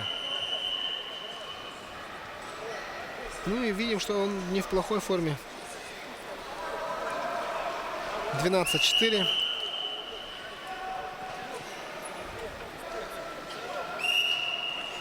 Да, 12-4. Я думаю, что все понятно в этой схватке. Можно сейчас перейти на ковер С, где начинает свою борьбу один из лидеров весовой категории до 74 килограмм Хетик Цаболов, чемпион мира. И будет очень интересно понаблюдать за ним. Ну, Степан, что ты думаешь про Хетика Цаболова? Потому что это не его вес, он претендует на звание, да? Да, он действительно только номинально фаворит и лидер в этом весе, можно сказать, потому что он здесь новичок. В весе до 74 килограммов у Хетага Цаболова никаких результатов нет, так что все с чистого листа начинает Хетик Цаболов, но мы знаем его как одного из ярчайших борцов сборной России, да, он чемпион России. Мы помним его выступление здесь, в Якутске, на чемпионате России 2014 года, как тогда он здорово себя показал. Был одним из ярчайших борцов вообще в мире тогда и был признан тогда даже Всемирной Федерацией борьбы одним из лучших борцов мира. И сейчас он в новом для себя весе 74 килограмма и противостоит ему очень непростой соперник уже в первом круге. Это Арсалан Будажапов. да, еще один представитель сборной Бурятии, Арсалан Будажапов.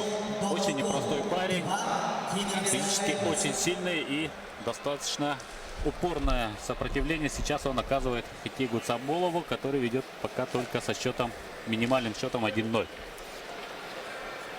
Да, посмотрим, что сможет сделать Хетик Цаболов в весовой категории до 74 килограмм. Ну, разные есть мнения. Некоторые говорят, что не сможет, потому что это уже совсем другой вес, другие чувства, другие мышцы, другой рост должен быть, да. Ну, в общем, модель борца весовой категории до 74 килограмм совсем иной. А иные говорят, что Хетик Цаболов сможет, он быстрее, он сильнее, физическая сила не уступает. Ну, посмотрим. Его основными качествами будет быстрота, ловкость и техника. Да? Ну, пока смотрим, что в первом периоде он технику не показал никакую, 1-0 ведет, но просто будет очень...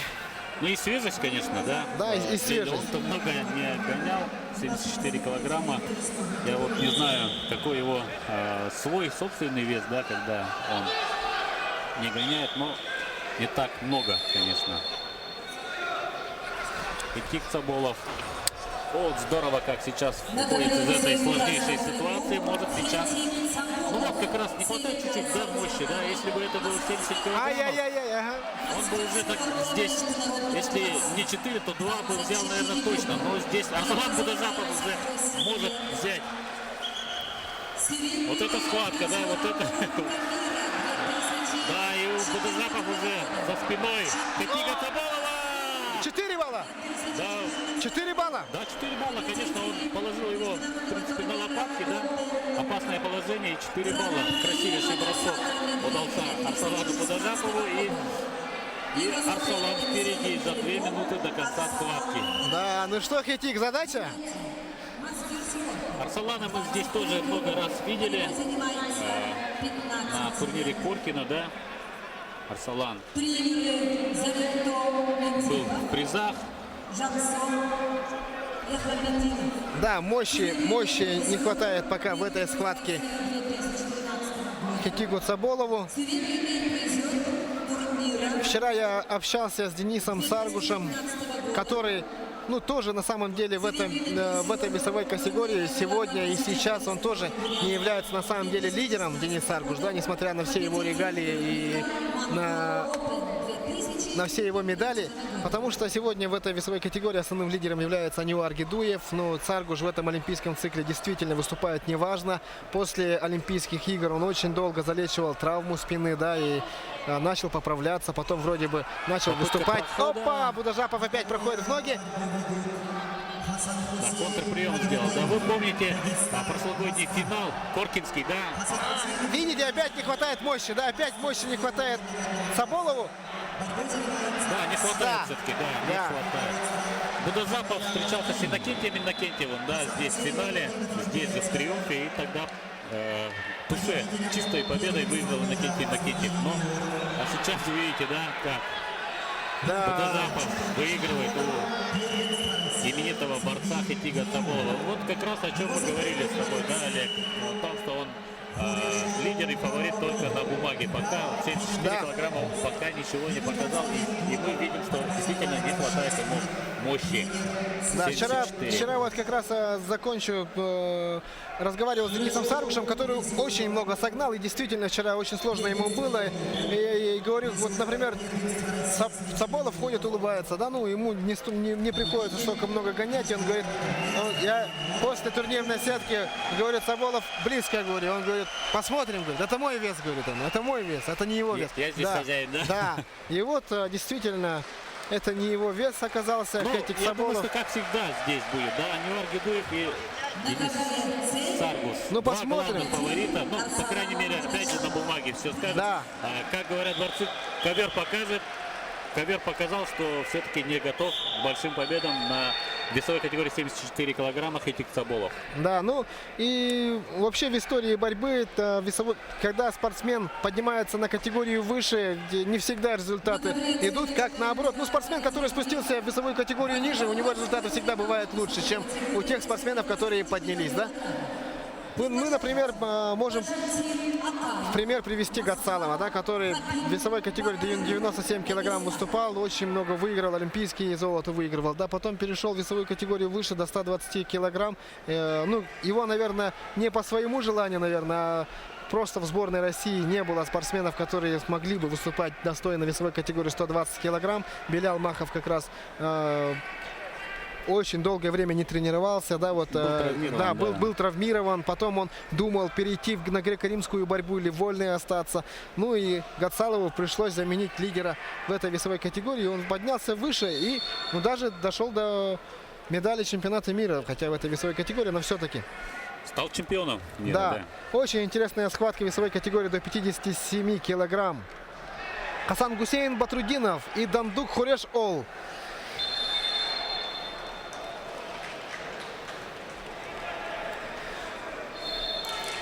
Ну, Гасан Гусейн Батрудинов — это еще один из тех спортсменов, которые должны составить конкуренцию.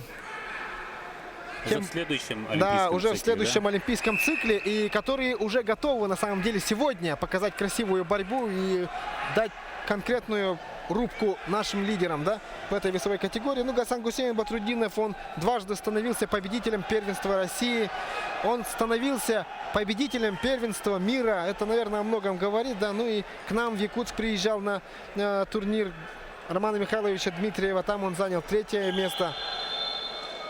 Он вообще лидер по характеру. Он с детства, да, всегда у него очень такие лидерские замашки, надо сказать, всегда. Вот, а когда он даже в Якутск приезжал, помните, какое он шоу здесь устраивал, да? Ну, два борца с очень непростым характером сейчас встречаются, прямо скажем. Дандук Ол Хуреш Ол, он чемпион мира среди студентов. И в прошлом году, вы помните, в Каспийске, да, как он выиграл тогда неожиданно со счетом 8-8 Исмаила Мусукаева. У него дома в Дагестане, во дворце спорта Али Алиева, какую красивую борьбу тогда показал, и зрелую борьбу показал Дандук Ол Хуреш Ол, и стал тогда призером. Нет, это 8-8 Мусукаева он выиграл на Ерыгине. На Ерыгине, да, в первом круге.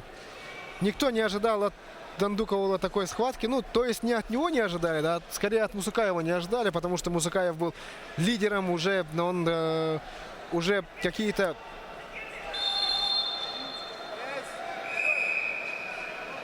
Да, Да, Мусака- кстати, да, он в Каспийском он выиграл у Гебекова, да, Да, у Артема? Гебекова играл дома. А на Иринском турнире уже Мусукаева в первом круге. Тогда, вот именно тогда, наверное, был переломный момент для Мусукаева, потому что до того Иринского чемпионата Мусукаев пришел как один из лидеров этой весовой категории, да, который очень на многое рассчитывал, хотел стать конкретно номером один в этой весовой категории, но вот этот парень Дандук Хурешаол в первом же круге выиграл его. Тогда была, конечно, жесточайшая схватка. 8-8 был счет. Счет сам по себе говорит, да, какая схватка там была. Но мне кажется, Дандукол Хурешола уже можно причислять к числу фаворитов, да, но он точно про него не скажет, что это простой середняк, да. Это один из очень таких Да, борцов, которые способны дать бой любому, да, фавориту. Ну вот, видите, да, какой характер у Гасан Гусейна, да. да, в общем, Батрудинова. любой лидер сборной России, если попадется на Дандук Хурешаола, да, вот видите, вот опять вот у них начинается характер, да, вот показывает характер Дандук. Давай, иди на середину, быстрее давай, иди сюда, да, вот 30 секунд осталось, что ты ходишь, да, вот. А тот уже тоже ему предъявляет, да. Да, 7-6, интереснейшая схватка. Вот Гасан Гусейн Батрудинов известен тем, что он всегда на последних секундах выигрывал свои схватки. Как ты говорил, он дважды был чемпионом России, первенства России. И Своим возрасте заступает. еще 1 балл зарабатывает. Да, 15 Гасан секунд. Гусейн. 8-6. 8-6. Вот это упорная схватка, действительно, да. Дандукол Хурешаол 2 балла. Сможет ли взять за 10 секунд, 13-12 секунд? Попытка прохода. Ой! Сможет? За спину нет. 1 балл дает Батруддинов. А там остается 8-7. всего лишь 5 секунд. 5 секунд. Да, за 5 секунд. За 5 секунд. Сможешь? Не ушел за ковер, нет? Нет, показывает судья на ковре. Кстати, знакомый нам хорошо Николай Николаев. Вот это характер. Да. Гасан Гусейн Батруддинов. Запомните этого парня. Действительно. Улыбается Батруха, его зовут, друзья. Дагестан, Москва. Да, ну что ж, обидное поражение Дандукол Хуреша. Вот как все начиналось, видим повторы. Ну, красивая борьба, красивая схватка получилась. На ковре Б в красном трико борется Мурман Пижин. Московская область. Вот смотрим повтор. 5-1 видит на табло, да, выигрывает Дандукол Хурешаол. Очень уверен. А здесь 3-6. 3 балла ведет Дандукол, но и минута всего остается, да, до конца схватки. Да, вот здесь И 2 вот. балла. И дальше будет накат. И выйдет уже вперед. Вот. Когда классно сделал переворот накатом. Вот сейчас здесь будет момент. Вот. Ну, обидно, конечно. Выиграл с достаточно комфортным преимуществом, да, выигрывал Дандукол. Да. Итак, следующая схватка. Артем Гибеков. Артем Гибеков вышел бороться. В синем трико борется Руслан Кубань. Да, и Зарыкто Булдаев, также представитель Бурятии, сейчас на ковре. Он призер, то есть он чемпион первенства России в весовой категории до 50 килограммов, тоже молодой растущий парень. Очень небольшого роста. Его чистый вес, как говорят борцы, 55 килограммов чистый вес. Вот для него, для кого нет проблемы со сгонкой веса, так это для Зарыкто Булдаева. Ну а Артем Гибеков, как мы уже говорили, традиционно очень много гоняет. И, конечно, в мощи он превосходит своего соперника на голову. И выигрывает. Минута только прошла. 4-0 ведет Артем Гибеков. Победитель первенства Европы 2015 года. Бронзовый призер чемпионата России 2015 года. Ну, для молодого борца Зарыкто Булдаева, конечно, я думаю, что, скорее всего, это его первый взрослый чемпионат России. И Для него это первый опыт. Ну а Артем Гибеков очень уверенно сейчас ведет эту схватку. 6-0 счет встречи. И сейчас может попробовать сделать переворот накатом. Тем более, что мощи, как мы говорили, хватает. 2 балла заработал сейчас Артем. И еще 2 балла. 10-0. Чистая победа. Техническая победа Артема Гибекова. Да, Артем Гибеков в следующем туре встретится с Гасан Гусейном Батрудиновым. Да, 2 представителя сборной Дагестана встретятся в очной схватке. Это будет очень интересная борьба. Да.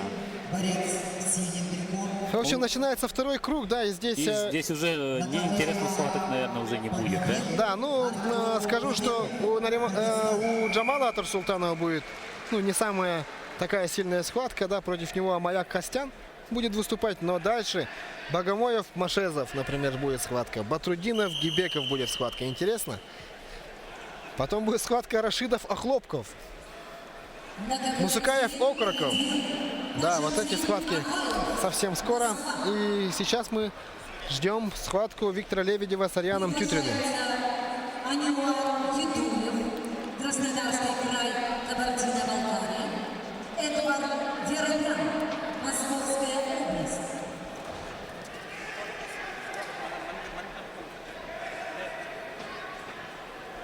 На ковре начинаются поединки в 1/8 финала весовой категории до 57 килограммов.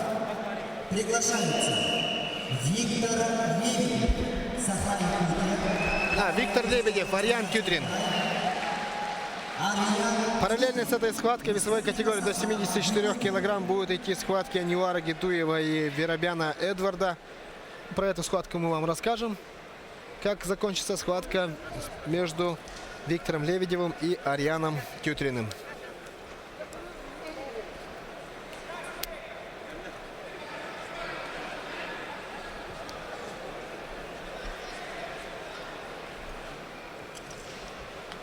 Позвали спортсменов, но их почему-то пока нет. Ждем.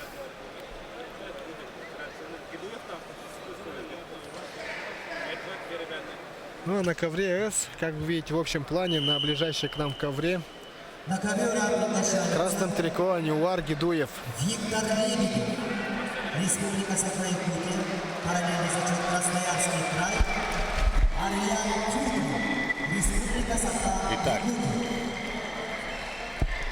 объявили Вот он, борцов. Виктор Лебедев.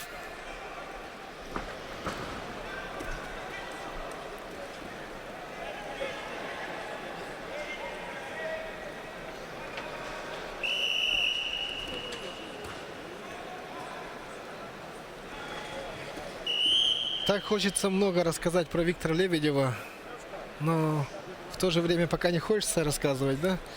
Но вы все знаете, вы все сами понимаете. Час X для нашего чемпиона. Да, знаете, я настолько волнуюсь от сегодняшнего дня, что когда выходит Виктор Лебедев, просто хочется молчать и просто смотреть, болеть, переживать. Но Ариан Тютрин, видим, получил микротравму. На уши заклеили лейкопластырь.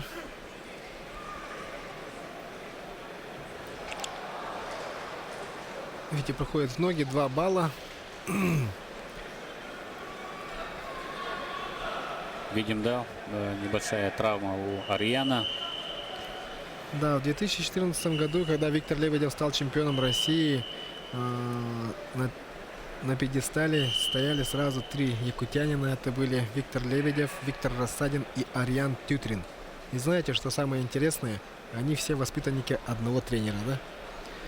Ивана Ивановича. Все они тренировались под его началом в детстве. Все они бороться начинали именно у него. Ну и были моменты, когда в 55 килограмм тогда еще на пьедестал почета поднимались Осип Михайлов, Петр Сивцев, да, и Виктор Лебедев. Тогда мы тоже говорили, что это воспитанники Владимира Николаевича Кириллина. Вот Виктор Лебедев еще берет 2 балла. Счет 4-0.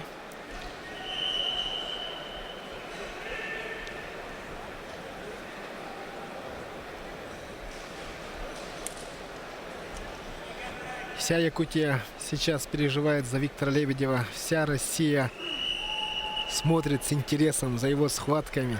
Весь мир наблюдает за Виктором Лебедевым. Именно сейчас я не зря говорю весь мир, потому что действительно наши трансляции в интернете смотрят сейчас весь мир. Это Соединенные Штаты Америки, это Иран, это Турция. В общем, все страны, где есть борьба и где интересуются борьбой, они смотрят за чемпионатом России, интересуются за чемпионатом России, потому что именно на чемпионате России будут выявлены их основные соперники, да, которые будут на самом деле претендовать на самые высокие места на Олимпийском Рио-де-Жанейро.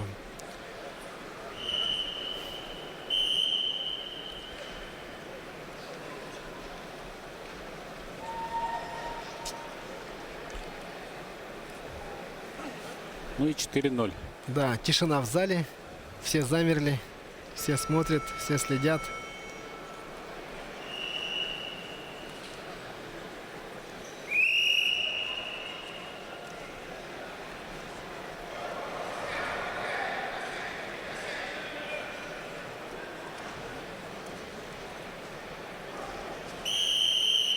Ну и как мы говорили, да, Ариан Тютрин тоже, мне кажется, в неплохой форме, да, находится.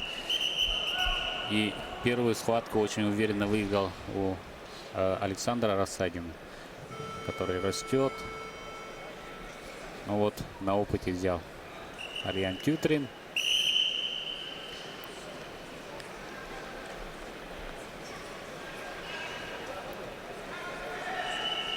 И свисток. 4-0 первый период. 30 секунд на отдых. Владимир Гигамович Мадасян. Чемпион мира Владимир Гигамович. Уже на протяжении 2 олимпийских циклов тренирует Виктора Лебедева. Ну и, конечно, с ними работает также Иван Иванович Дмитриев из Республики Саха-Якутия. Как вы знаете прекрасно, двойной зачет дает Виктор Лебедев. Республика Саха-Якутия и Красноярский край.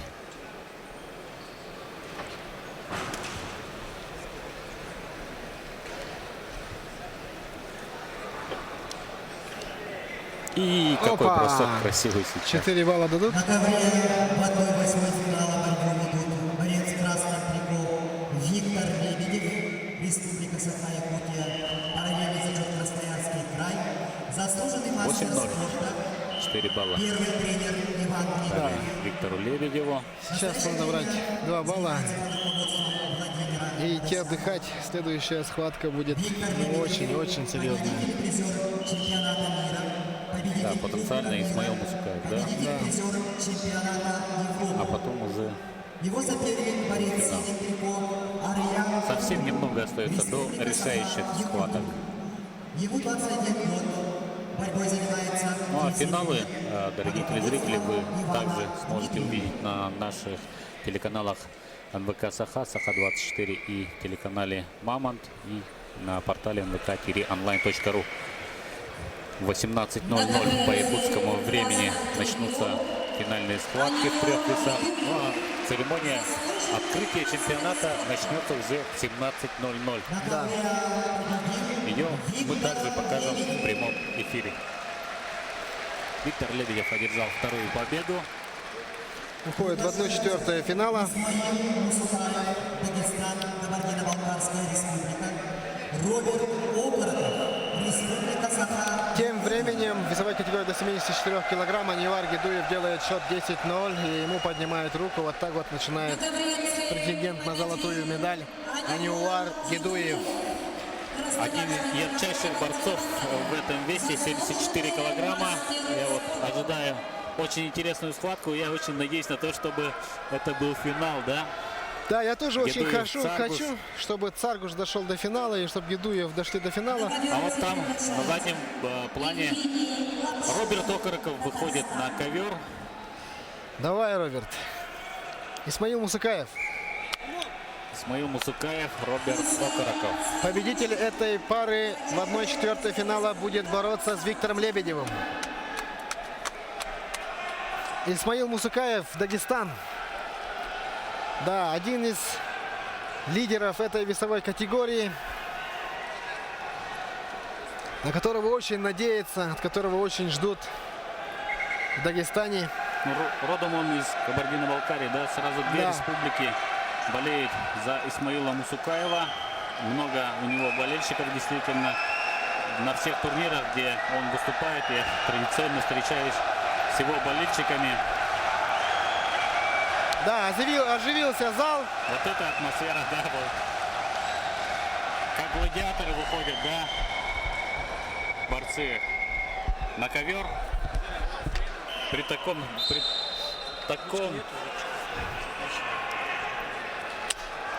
Да, При такой Роберт. атмосфере это действительно дорого стоит для любого борца. Опа, Исмаил Мусукаев включает свои скорости.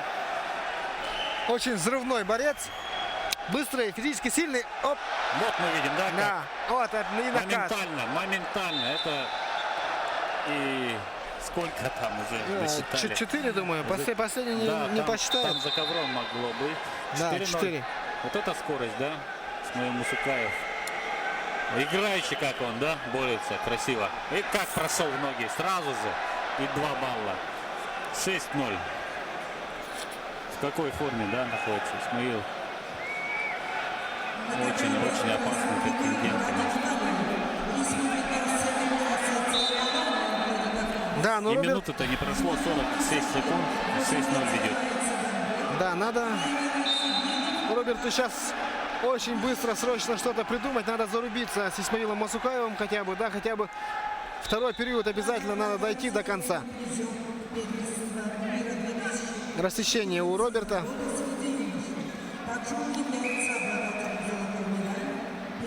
И помощь врача сейчас требуется у Роберта. Где у него рассечение? А, прямо Ну, под мне глазом. кажется, да, пальцем, наверное, попал, да? Да, сейчас Роберту что-то надо срочно придумать. Надо защищаться, надо...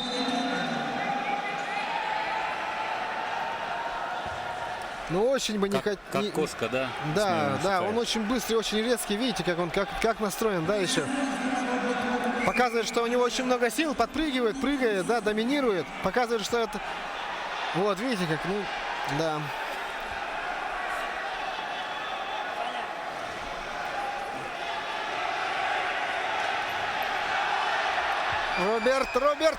Роберт!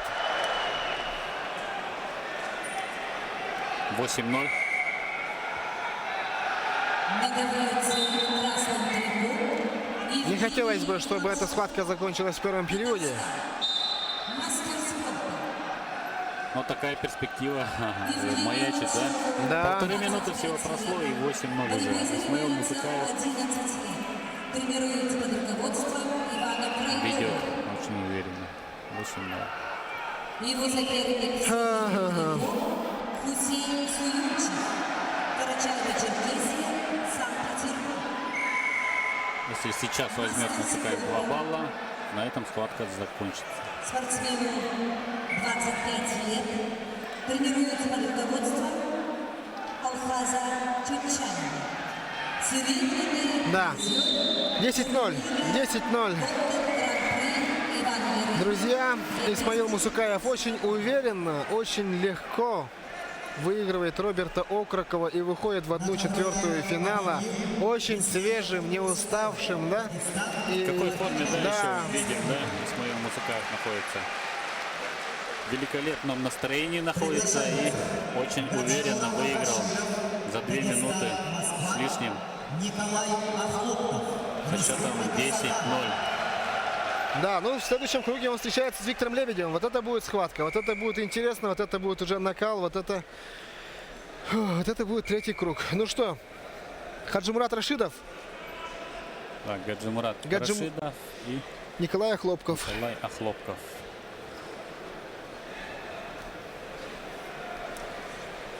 Коля. И как же все-таки легко Мусукаеву удалась эта схватка, да, и даже на удивление легко.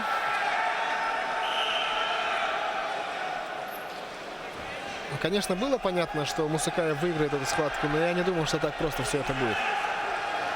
Ну, мы говорили о том, что Роберт все-таки долго не боролся, да, и это тоже дает о себе знать. Ну и во-вторых, конечно, класс Но все же, Мусакаева да. выше.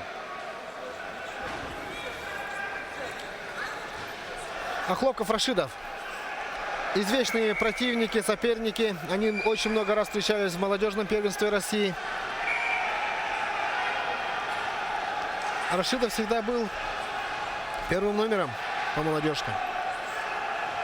И Николаю Хлопкову сейчас дома... Должны помочь Да, стены, да? дома должны помочь стены.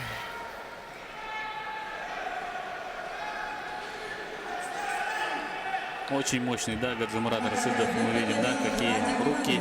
Но в молодежном первенстве они до прошлого Рашидова. года выступали в весовой категории до 60 килограмм.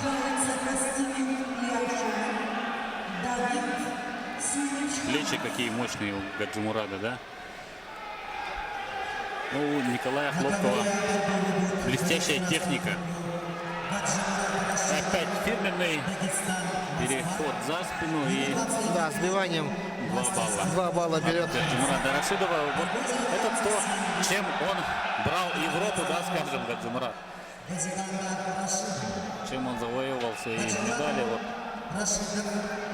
Вот фирменный переход. Ай-яй-яй-яй-яй! Молодец, Коля, Давай, Коля, прочувствовал, сейчас да? Можно попробовать, наверное. Нет, защитился Рашидов. Вот этот флаг, да. Да. Как на иголках сидим, я уверен, телезрители у экранов тоже очень волнуются вместе с нами. Коля молодец, идет вперед. Ни шагу назад. Да, искать надо свою борьбу, искать. Не стоять перед Гаджимурадом Рашидовым, как заколдованный, да? Да, ну, а Хлопков знает, как бороться против Рашидова. Еще раз повторюсь, они много раз боролись друг с другом. Да, 1 балл дали Николаю Хлопкову за то, что Рашидов заступил за ковер. 2-1. 2-1. 2-1. Опа! Опа! Как красиво сейчас прошел, да? Взять балл, взять! Нет, не получается. Да.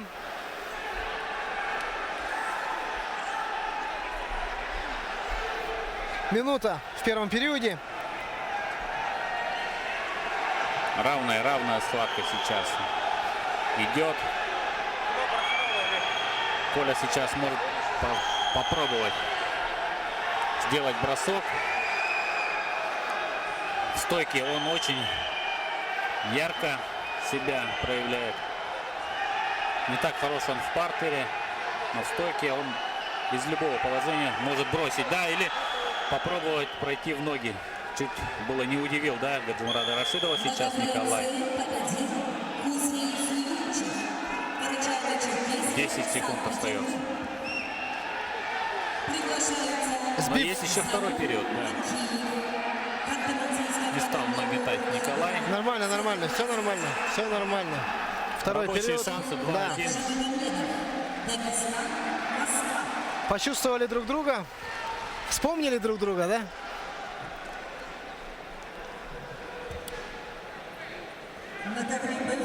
Вот смотрим момент. Да, ну это фирменное движение Гаджимурада Рашидова.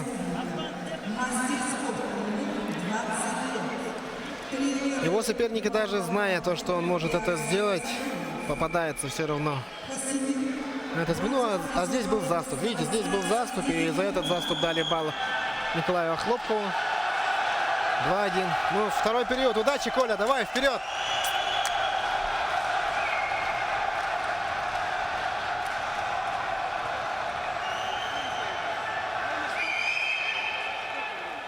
Да, вторая трехминутка. Решающая трехминутка.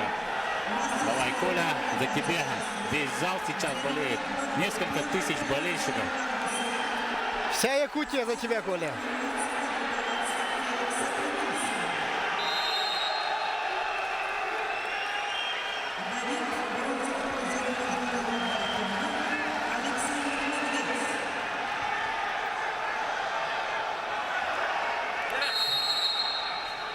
попробовать. Гаджимурадова защита, конечно, великолепная. Не дает он. Захват Аяла Лазарева. Опасно.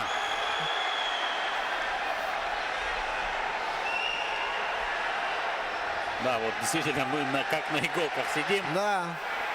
Пытается за ковер сейчас вытолкнуть Рашидов. Не получилось. Коля защитился и сам сейчас пойдет в атаку. 2 минуты. Триумф на ногах.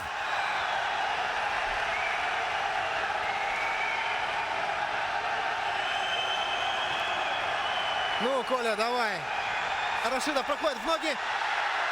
Да.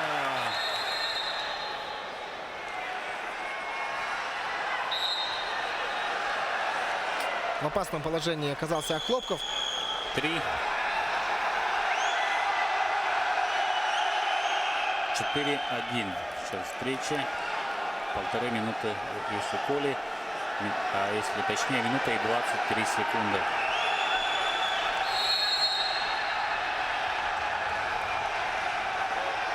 Шансы есть у Коли. Кто, если не он, может бросить на 4 балла, да? Ну, понятно, мы все надеемся, переживаем. Нам хочется в это верить. Ну, посмотрим. Минута последняя сейчас пойдет. Как же грамотно Рашидов борется, да? Да, Один очень. момент у него был, он любой момент использует. Как он 4 балла вот эти вот взял. У него полумоменты были, которые он использовал. Давай, Коля, остается меньше минуты, 40 секунд. Надо брать захват. Ну, естественно, Коля идет в захват. А Рашидова, видите, какая стойка, да, защищающаяся. Да, В очень низкой, да, стойке да, в очень низкой встречает. стойке. Попытка броска и опять Нет. за спину. Да, 6-1. И 30 секунд остается.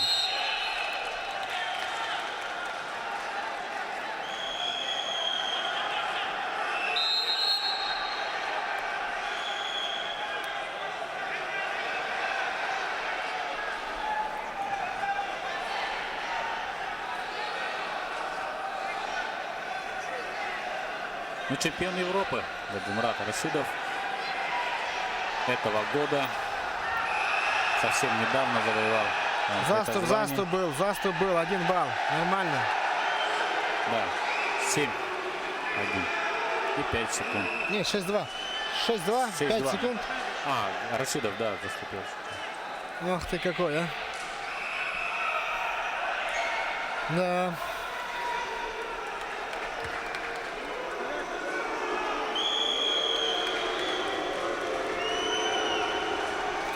Улыбается, да? Что не очень тепло его встречает. Ну, естественно, болели за своего, за Николая Хлопкова. Ну, Рашидов выходит в 1/4 финала. Адам Аздарбиев, Дагестан, Алдар Альжинимаев, Бурятия. И Рашидов будет в следующем круге встречаться с победителем пары Аздарбиев-Дудаев. Ну, очень для него хорошая сетка, можно сказать, да, в верхней части. Ну, посмотрим. Ведут мастера спорта международного класса в красном трико. Да, обидное поражение Николая, но автономный округ Югра, Северная Осетия, Алтай. посмотрим, как Заур пойдет Матвеев дальше. занимается 13 лет. Тренеры Цыбоев, Рожков, Самаев. Бронзовый призер чемпионата Европы. Продолжаются схватки весовой категории до 57 килограммов. Бронзовый призер чемпионата России 2014 года. Победитель турнира Golden Гран-при Иван Жерыгин. Его соперник в синем трико. Перед вами Алдар Бальжинимаев. Дагестан, Москва. На ковре Б победил Костемир Ляшинов, город Москва. Приглашаются Тимур Николаев. И в красном трико Адам Аздарбиев, Дагестан. Ставропольский край. На ковре С в синем трико Ахмед Таджимагомедов. Борьбой занимается 14 лет, 26 лет. Тренируется под руководством тренеров Гамзата Абасова. Первые 30 секунд. без технических действий. Победитель Кубка мира 2000. Осторожно начинают борцы эту схватку. Бронзовый призер чемпионата России. Напомню, в первой 2015 схватке года. Алдар Баджанимаев выиграл у Ислама Дудаева, а Адам Аздарбиев одержал победу над Джабраилом Гаирбековым. Года. Победитель турнира Али Алиева 2015 года.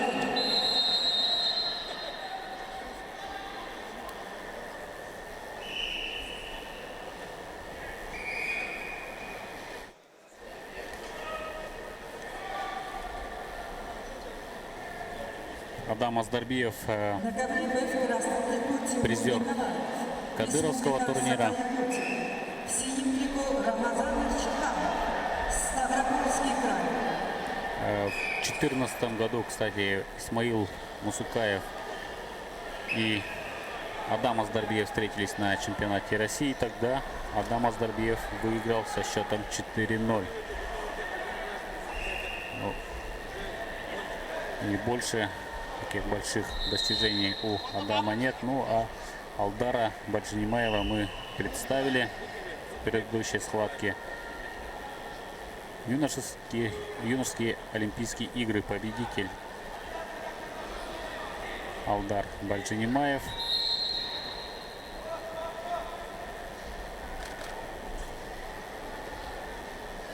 Выиграл он бронзовую медаль в региональном чемпионате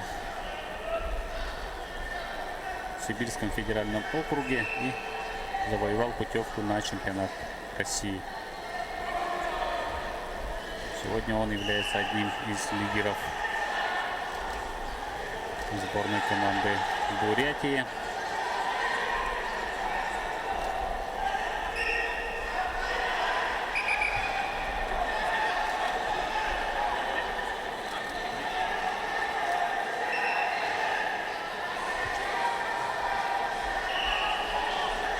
На ковре борьбу ведут борец красным трико Адам Аздарбиев, Республика Дагестан. Ему Тем 21 временем года, на ковре мастер Б спорта России. весовой категории до 70 килограммов вторую схватку проводит Тимур Его соперник Николаев. борец синим трико Алдар Баджанимаев, Республика Бурятия. Встречается Ему 22 он года. Борьбой занимается 10 лет. Тренер Юрий Сандаков. с Рамазаном Арчихановым из Ставропольского края.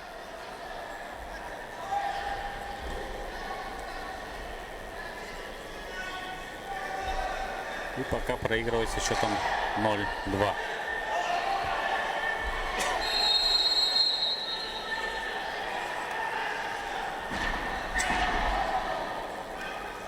Аздарбиев также первый период ведет со счетом 2-0.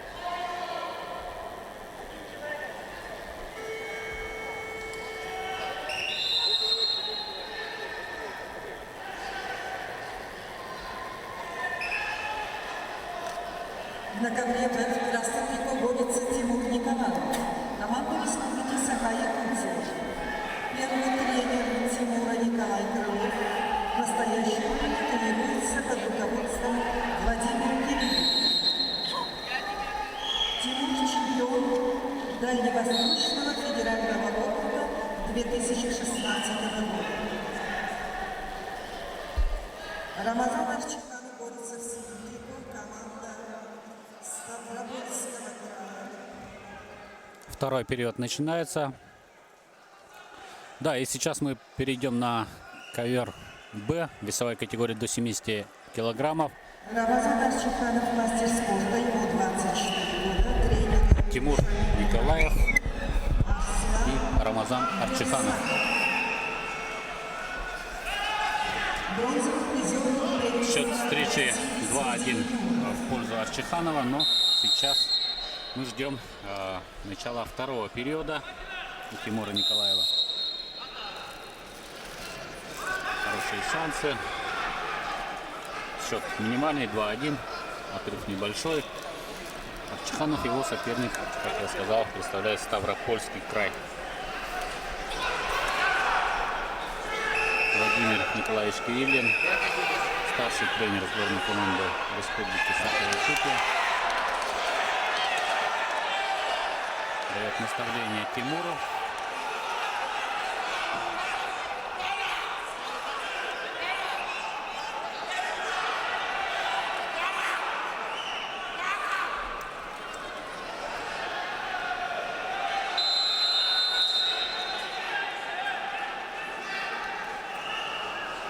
Да, очень опасна сейчас атака Арчиханова. Нет здесь баллов.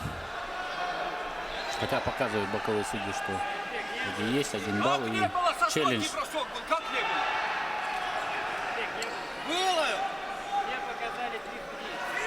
Нет, 1 балл дали, 1 балл дали. Да, 3-1. Ведет Арчиханов. Там 4 балла было. Стоял вот так, стоял и бросил. Как не было? А какой ему был на коленях? Не был на коленях, он встал и так бросил.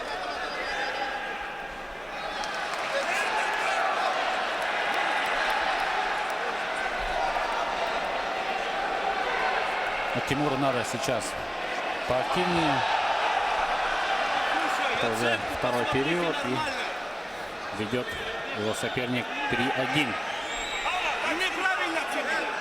Арчиханов снова в выгодной позиции сейчас оказывается и может сейчас взять 2 балла. Тимура, если не больше. 2 балла еще и 5-1 уже. Это уже Да, при таком опасно. счете Арчиханов уже не спешит. больше 1,5 минуты остается до Приглашается конца Муса схватки. Бацин, Чеченская республика, Ацамас Санакулов, Северная Осетия, Алания.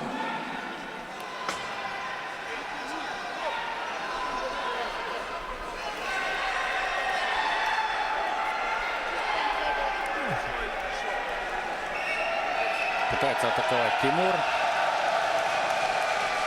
Да, Тимуру сейчас терять уже нечего, надо уже идти вперед. Действительно, когда остается до конца схватки всего лишь минута, и ты проигрываешь со счетом 5-1, наверное, можно сказать, потеряно все, кроме чести. Победил Да? Алдар Бальжанимаев, Бурятия. Да, минута остается. Давай, Тимур. Приглашаются Нариман Исрапилов. Для борцов, в принципе, 1 минута это такое достаточно Брянская область. нормальное рабочее время. Можно поработать. 4 балла бросок и, в принципе, ты победитель, да? Ну да. 1-5. Нариман Исрапилов, да, показал, как это надо делать. 30 секунд. Неподготовленная атака. Ну, Арчиханов достаточно уверенно защищается. Не дает пока шансов Тимуру отыграться. 30 секунд дали нашему сопернику.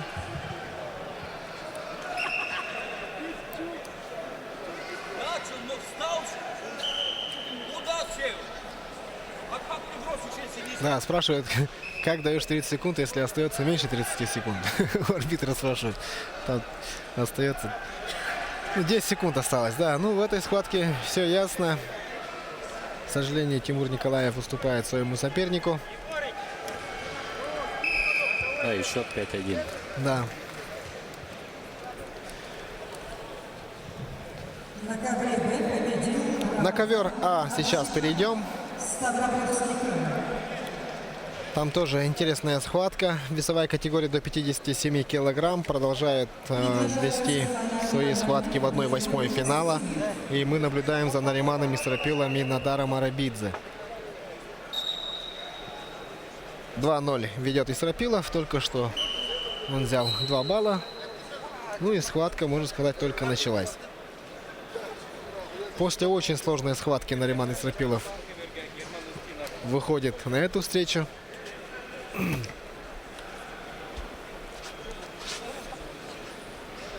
И Надар Арабидзе тоже достаточно уверенно, да, выиграл первую схватку. Аминов тебе надо. Да, но думаю, если взять по классу, по мастерству, то Нариман должен спокойно Да. бороться в этой схватке. Ну, главная цель... Опа! Нет, балл не дают Пахали, никому. да, Да. вышли за ковер борцы и На ковре борьбу ведут борец красного дает судья. Нариман Исрапилов, Дагестан, Москва. Ему 20 Ну, Наримана Исрапилова мы уже считаем возрастным борцом. Ну, знаете, сегодня очень интересно в этой весовой категории. Половина лидеров возрастные, половина лидеров молодые, да? И посмотрим, чья победит. победитель чемпионата Европы Да, 2000 молодые действительно наступают на пятки лидерам. Видели, да, в какой форме находится Исмаил Мусукаев, Гаджимурат Рашидов. Если кто-то говорил, что у Виктора Лебедева легкая достаточно сетка турнирная, да, то они, как мы видим, ошибаются, да, ошибаются достаточно серьезно. Да, И думаю, Гаджимурат, и Мусукаев, конечно, серьезные, очень серьезные соперники. Очень высокого класса борцы. Ну а на ковре Б Герман Устинов сейчас вышел, да, на ковер. да, я думаю, можно перейти на ковер Б. Здесь, наверное, все ясно. Нариман Исрапилов 4:0. ведет со счетом 4-0. И думаю, он победу здесь, в этой схватке, упустит, да. не упустит. Да. А на ковре Б выступает Герман Устинов.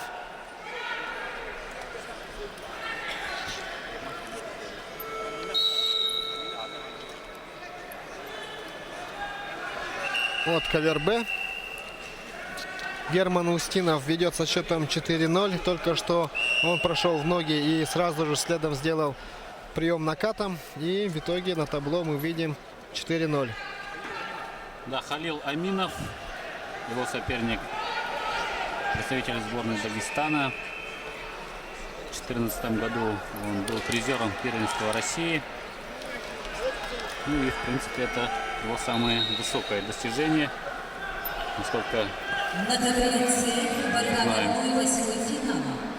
В красном трико Муса Базиль, представитель команды Чеченской Республики. Оп. Мастер спорта. Мусе 23 года.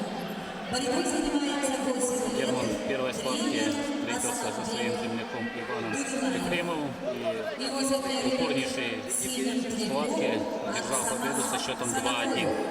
Ну а сейчас он ведет пока достаточно комфортно, 4-0. Мастер спорта. Борьбой занимается 11 лет. Тренирует руководством Малика Тедеева. Посмотрим за этой схваткой. Первый период подходит к концу, 30 секунд остается еще. Серебряный призер Кубка мира 2014 года. Серебряный призер чемпионата России 2013 года. Сейчас в Амге у экранов телевизора, наверное, сидят родные братья Германа Устинова. Я боюсь ошибиться, но, по-моему, у Германа Устинова 6 родных братьев и ни одной девушки у них в семье. Все братья. Такая вот у них спортивная семья. И самый старший сын Герман Устинов защищает честь республики на предолимпийском чемпионате России. Я уверен, что им гордятся не только родные, но и вся республика гордится. Ну, вот на повторе видим, как заработал 4 балла Герман Устинов. Молниеносно. Взрывается. Конечно, мы благодарим родителей Германа Устинова за то, что они подарили такого сына, воспитали. Команда Дагестан. Сегодня мы им гордимся. Мастер спорта. 22 года. 10 лет занимается борьбой. Тренеры Начинается второй период.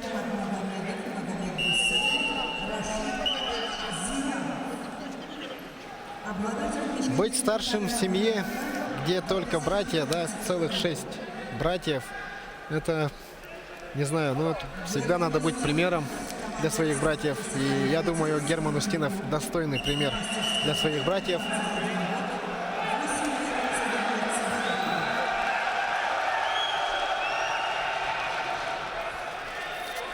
Первые тренеры вызывает спортсменов. Да, предупреждает спортсменов, чтобы без агрессии, чтобы не было неспортивных поведений. Но это часть борьбы, надо сказать. Это же, когда борются два спортсмена, когда они примерно одинаковые силы, да, когда у них примерно одинаковая подготовка к этим соревнованиям, то здесь решает не только физическая сила, ловкость и тактика, но и характер и дух спортсмена. Опа! 2 балла. Хорошо, если 2. Да. Сейчас, я думаю, потому что достаточно опасное положение. Надо защититься сейчас Герман. Стойка, стойка.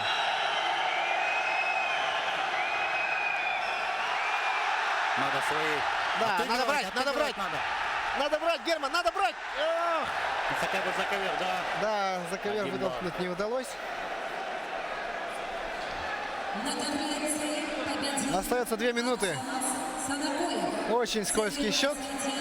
Да, уже скользкий, 2 балла. Приглашаются Даджи Очень легко можно заработать, как вы видели, да? Адам Сейчас Васильев. перевод за спину уже 2 балла по новым правилам. На ковре победил Нариман Исрапилов. Дагестан, Москва. Ну а на ковре, как мы и ожидали, да, Нариман Исрапилов достаточно уверенно выиграл. Джамал Атарсултанов. И выйдет сейчас на ковер Джамал Атарсултанов.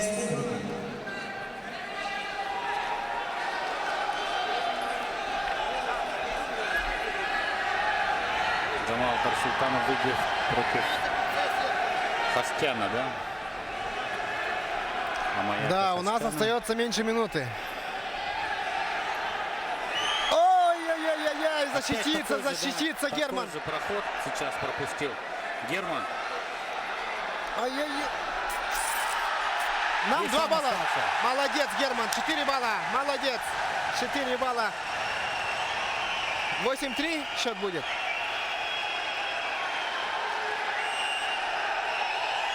Нет, 4 балла судья показал его сопернику.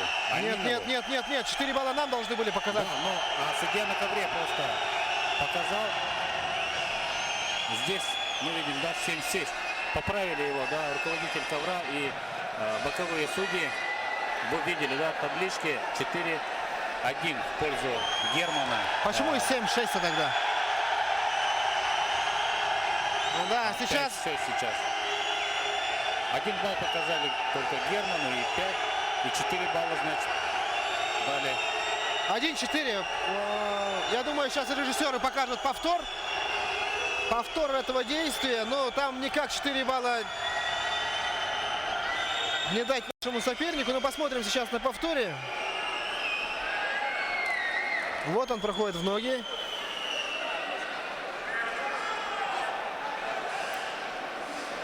Да, и сейчас поднимет и попытается сделать бросок прогибом. Защищается Герман, мы видим, да?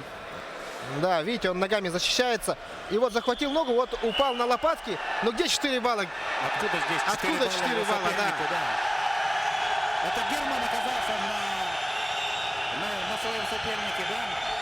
Конечно, непонятно. Бросок как такого не получился, мне кажется.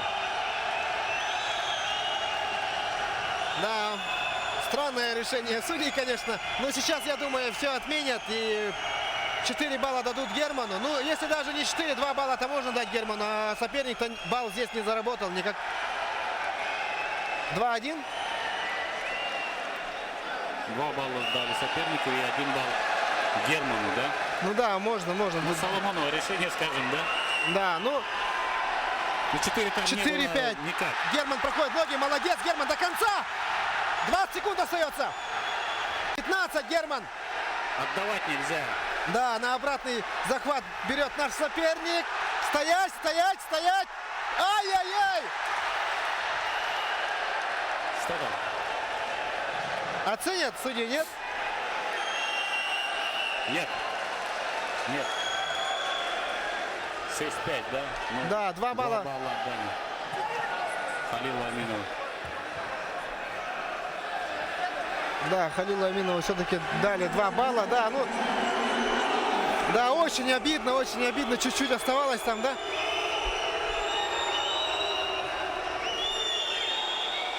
Герман сам пошел в атаку.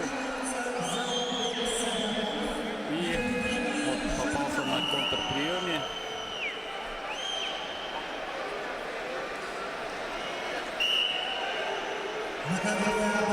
Да, очень обидно. Да, вот этот момент. Видите, как он ногами защищается, да? А откуда здесь баллы?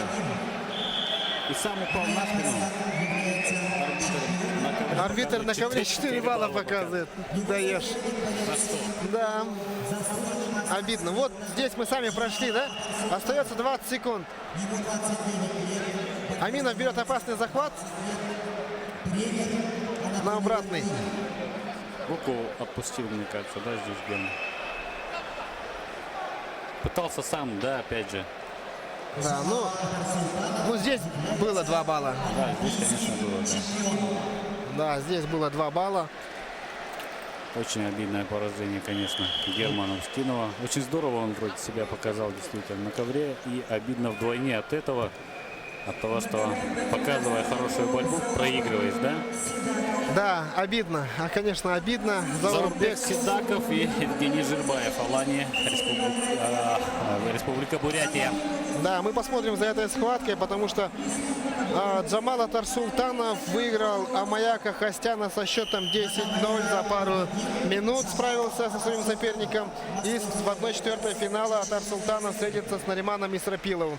Ну, на самом деле, весовой категории до 57 килограмм сейчас будет тоже интересная схватка между Машезовым и Богомоевым. Ну, не знаю, Степан, какую схватку будем смотреть? Жирбаев будем смотреть или Богомоева? Ну, посмотрим, наверное, за Евгением. Это его вторая схватка. Первую он выиграл уверенно со счетом 10-0. Посмотрим, в какой форме находится Евгений. Ну и как борцы выйдут на ковер, можем перейти за ковер А. Ну, посмотрим. 2 бурятских спортсмена, 2 бурятских лидера в своих весовых категориях выступают. Ну, просто очень хочется посмотреть за схваткой Евгения Жирбаева, потому что он очень яркую борьбу показывает в этом году. Встречаются здесь 2 лидера, да? Чемпион Ерыгина этого года Седаков. Именно он здесь также был заявлен в качестве одного из фаворитов. Весит до 70 килограммов. Ну и Евгений Жирбаев также. Уже проигрывает со счетом 4-0.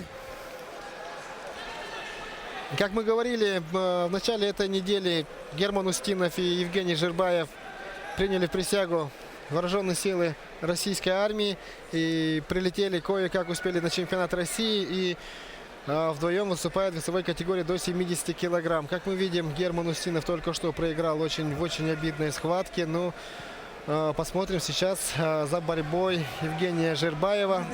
Заурбек Сидаков, представитель Северной Осетии Алании, молодой прогрессирующий борец, чемпион России, ну, призер, вернее, первенство России, Да, да? первенство. Бронзовый призер среди молодежи в Европе, да, и чемпион Гран-при Иван Ерыгин. Ну а Жирбаев для своих 24, наверное, да, лет очень достаточно уже титулованный парень, призер первенства России, призер европейского первенства до 23 лет. Проходит в ноги, зарабатывает 2 балла Жирбаев. Призер Ерыгинского турнира и чемпион турнира Дмитрия Петровича Коркина. Ну, в общем, очень много у него уже, да, медалей У Евгения 2 балла заработал. Надо да, сказать, 4-2. что у Евгения, ну да, есть результаты кое-какие, но нет такого конкретного результата, который бы действительно говорил, что он настоящий лидер этой весовой категории. Да, он всегда показывает красивую борьбу и очень зрелищную борьбу, но И в он призах, да. да, и он в призах, но он пока что Чемпионскую надо борьбу показывать, да, Евгению. Действительно, настала пора. не самый стабильный. Да, настала пора действительно показывать уже золотые медали. Идти на золотые медали. 4-2 первый период заканчивается. 4-2.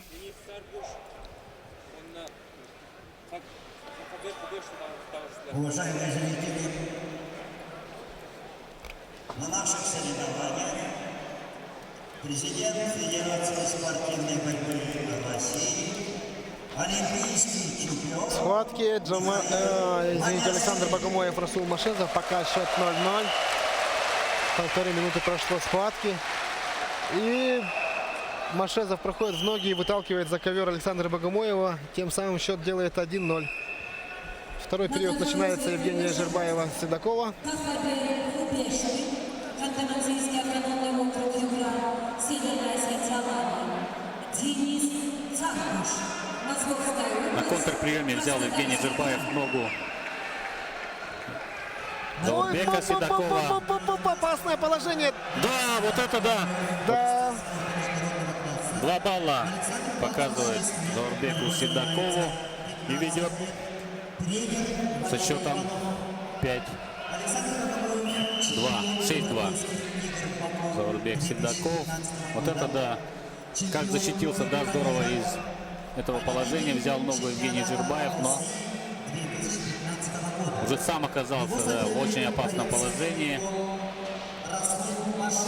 И ведет уже Седоков в 4 балла. Расулу 26 лет, борьбой занимается 12 лет.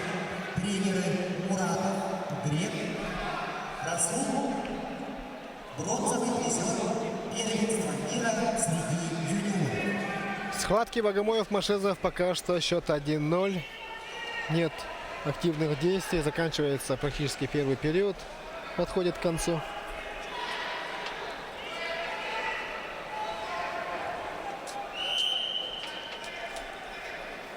Но Евгений, может быть, не в лучшей форме находится, как мы говорили. В Завершился рядах, да, в рядах армии он был, отдавал долг родине.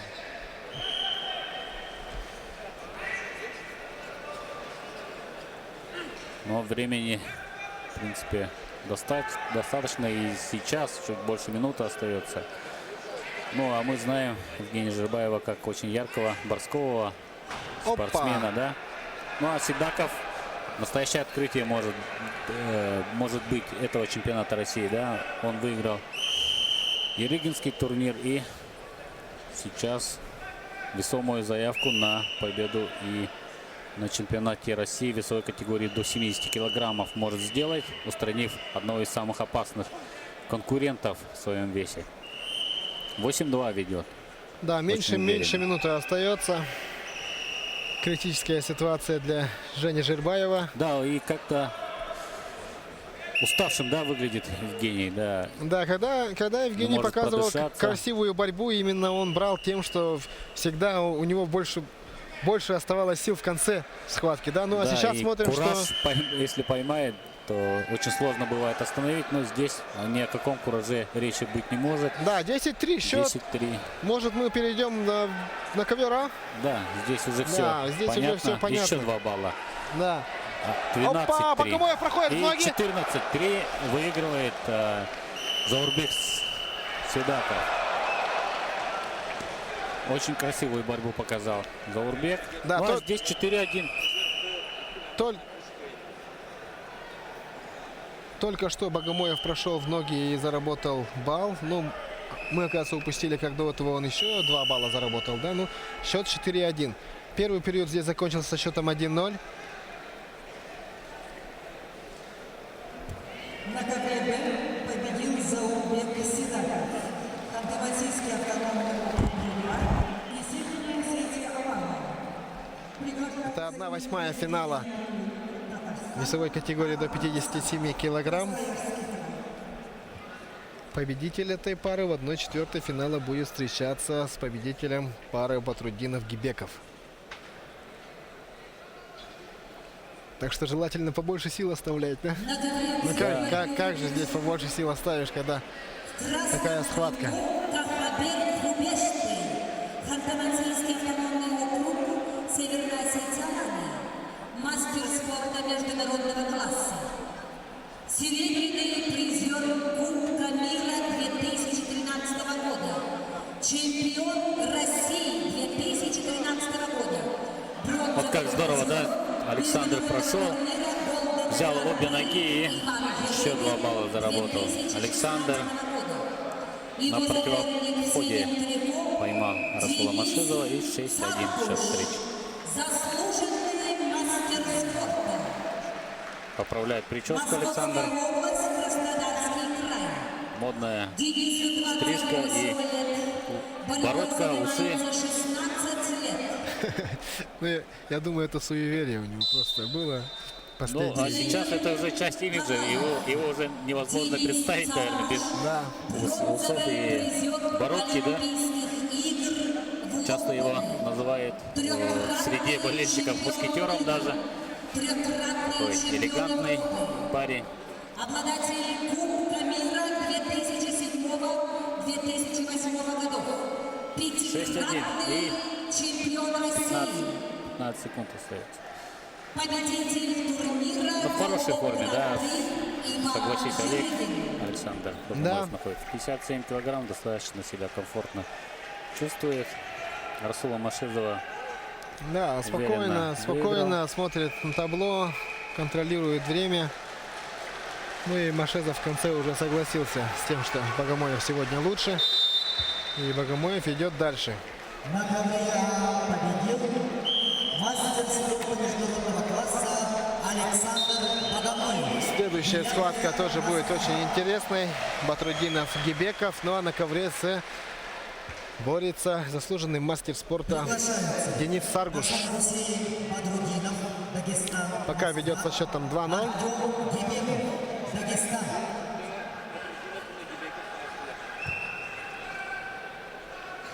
На ковре в синем красном трико борется Миниатюрин, Татарстан. Мастер спорта. Ему 25 лет. 15 лет занимается борьбой. Первый тренер Арасов. Настоящий тренер находится под руководством Ильдара Булатова. Бронзовый призер международного. Хасан Гусейн, Батрутдинов на ваших экранах. Будет интересно посмотреть эту схватку. Они вдвоем представляют Республику Дагестан. Денис Саргуш, кстати, выигрывает у Кахабера Хубешты, чемпиона России. И также одного из соискателей медалей Да, в этом весе. счет уже 4-0. 4-0 ведет Денислам Саргуш. Ну а здесь очень интересная схватка двух представителей дагестанской школы вольной борьбы. Гасан Гусейн Батрутдинов, молодой, перспективный и голодный до побед парень. И Артем Гибеков, опытный парень. Самый большой его успех, скажем, это победа на Ерыгинском турнире в 2013 году это было. И, конечно, он призер чемпионата России. Ну, а Гасан Гусейн Батрутдинов вы видели сами, да, как он, с каким характером парень растет в борцовской среде Дагестана. Да, прошел очень Всегда опасно. до последней секунды борется Гасан Гусейн, и на последних секундах он всегда вырывает победные баллы. Вот это вот необъяснимо для многих. Ну вот такой у него характер у Гасан Гусейна. И вот эти 2 балла Артема Гибекова пока ничего не значит, мне кажется. Ну, вперед вышел, конечно, да. Артем. Минута прошла. Гасан Гусейн очень грозного соперника прошел. Если бы здесь сейчас вместо него вышел бы Дандух Хуришаул. Который уже у Артема Гибекова выигрывал. Да? Да, думаю, для Артема было бы очень сложно против него.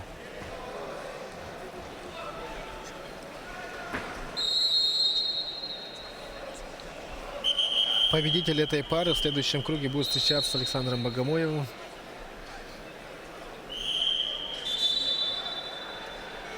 Интереснее и интереснее становится, да? Ну а сейчас в этой весовой категории следующей парой, дорогие друзья, будет бороться Виктор Лебедев. И вы знаете с кем? Исмаилом Мусукаевым, да. Вот это будет... Видели, да, в какой форме находится Исмаил. Да, вот это будет схватка.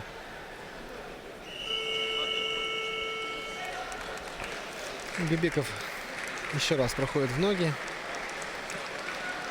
Очень просто как-то Батрутдинов уже дважды отдает ногу Артему Гибекову. На ковре С победил Денис Опа! Крестным захватом накат сделал, но это Московского арбитр на ковре не засчитал. Ну, боковой судья показывает 2 балла. Сейчас посмотрим. приглашается Магомед Хизрилев. А тем временем Денис Саргус выиграл схватку у Кахабера Хубешты со счетом 4-0. Завершилась эта встреча. Да, все-таки засчитали накат крестным захватом Артему Гибекову. Счет 6-0. Уверенно ведет, да, Артем? Хорошо знает, конечно, он Гасан Гусейна. Вместе проводят сборы. Стоят в парах. Спаррингуют. Ну, Гасан Гусейн, можно сказать, рос, смотря на борьбу Артема Гибекова. Да, конечно, и это не будет преувеличением. Как мы говорили, Артем Гибеков уже на протяжении 2 олимпийских циклов всегда был в числе фаворитов, да. Что-то не получалось, конечно.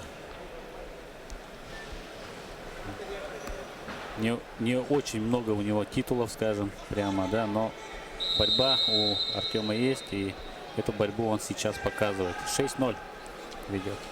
Первый период.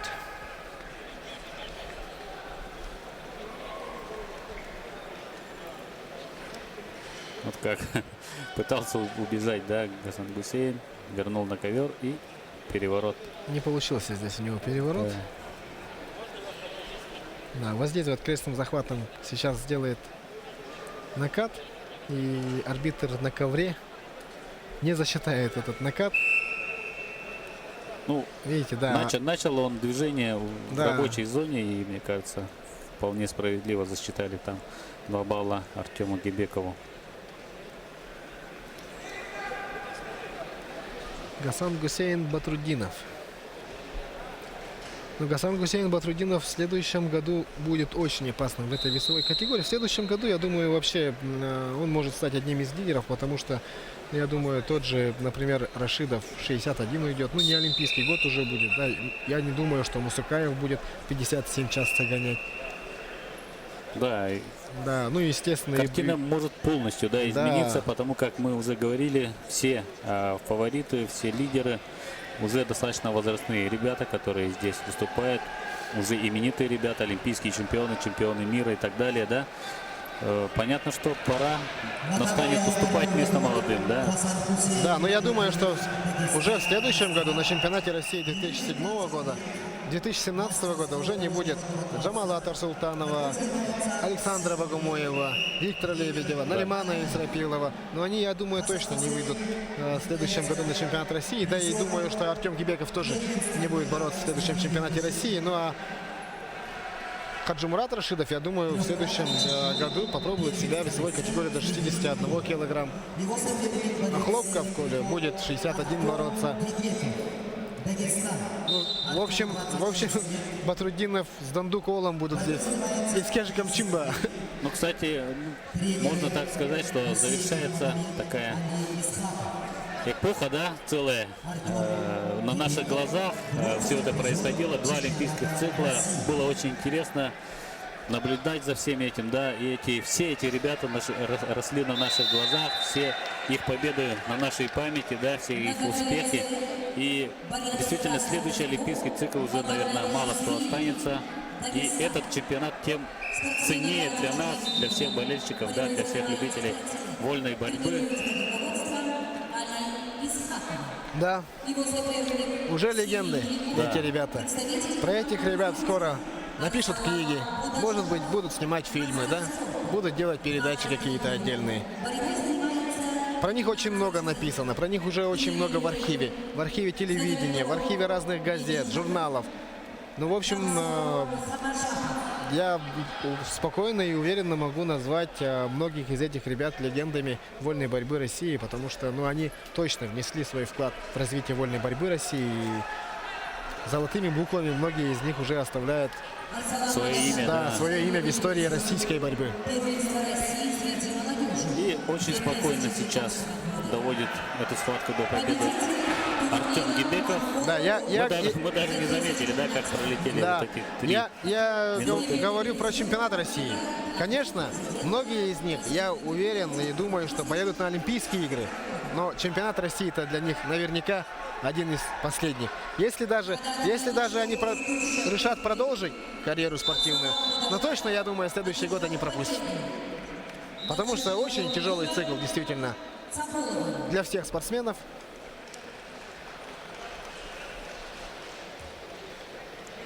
На ковре победитель Артем Гибеков, Александр Богомоев, следующая схватка.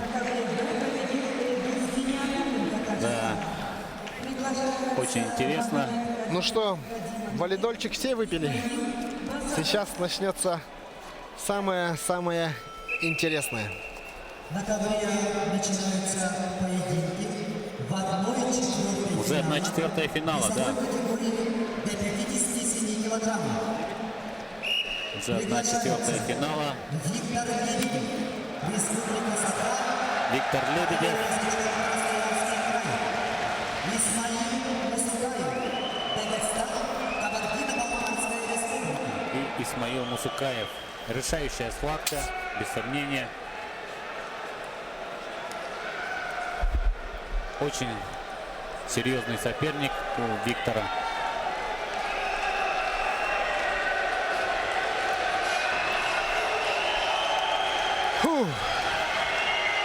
Напомню, эти два борца встречались в финале чемпионата России В Дагестане. в Дагестане в 2015 году в Каспийске. И тогда очень сложную победу в очень важной схватке одержал Виктор Лебедев. Оживился зал, поддерживает Виктора. Давай, Витя. Мы желаем только удачи. Мы все болеем за тебя. Иван Иванович. Чемпион выходит на ковер.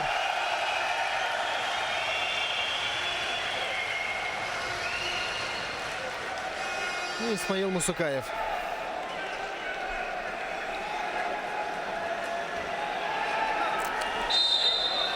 «93-го года рождения Исмаил Мусукаев. Виктор Лебедев 88-го года рождения. На 5 лет младше Исмаил Мусукаев.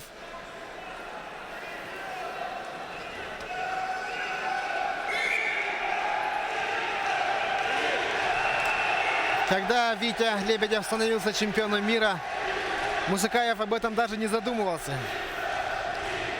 Никогда, наверное, не думал, что будет бороться с Виктором Лебедевым на одном ковре и на таких престижных соревнованиях, как предолимпийский чемпионат России. Когда второй раз Виктор Лебедев становился чемпионом мира, уверен, для Исмаила Мусукаева Виктор стал кумиром. И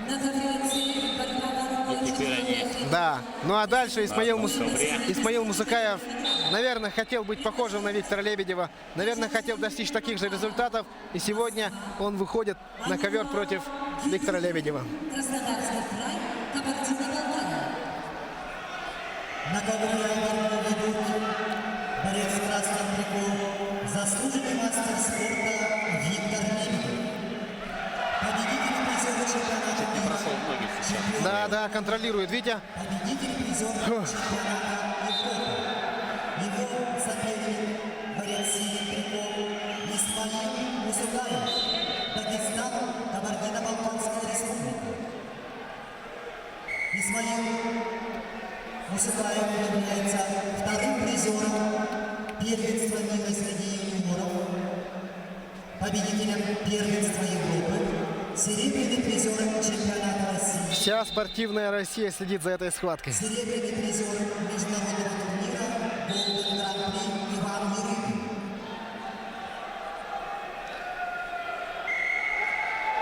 Цена победы в этой схватке очень высока.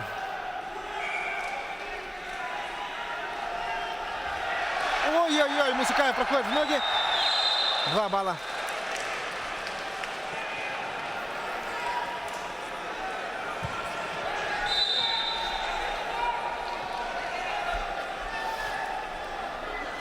На ковре будет красный трикол Магомедов Вадим Магомедов, Республика Дагестан, мастер спорта, ему 22 года, тренер Гасан Абдулбасыров, Муслим Ярославов, Арсений Тимов.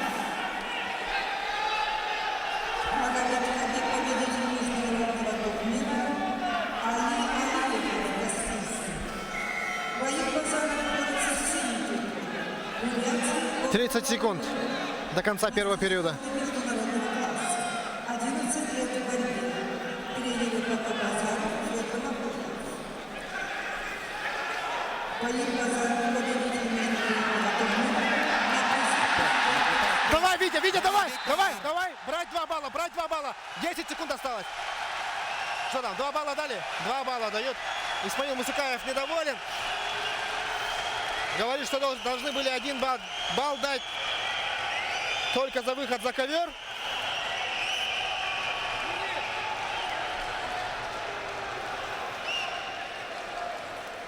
Ну, сейчас посмотрят повтор. Давайте посмотрим повтор и еще 1 балл дадим Виктору.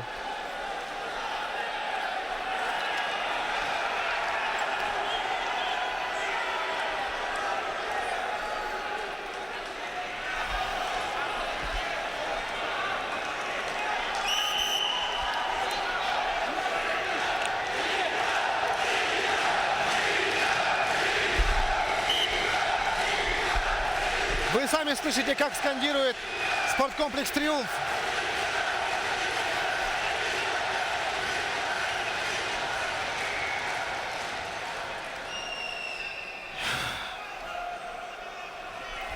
Да, напряженно. Показывает повтор на большом экране.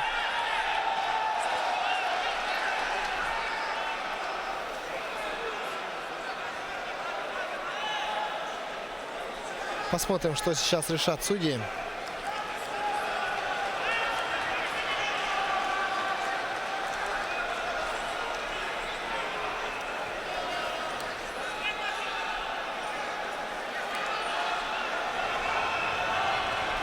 Да, долго.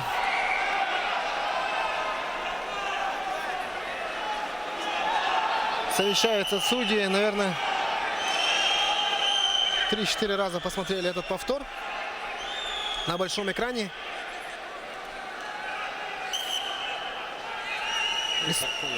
Да, ну, да, действительно, момент спорный, но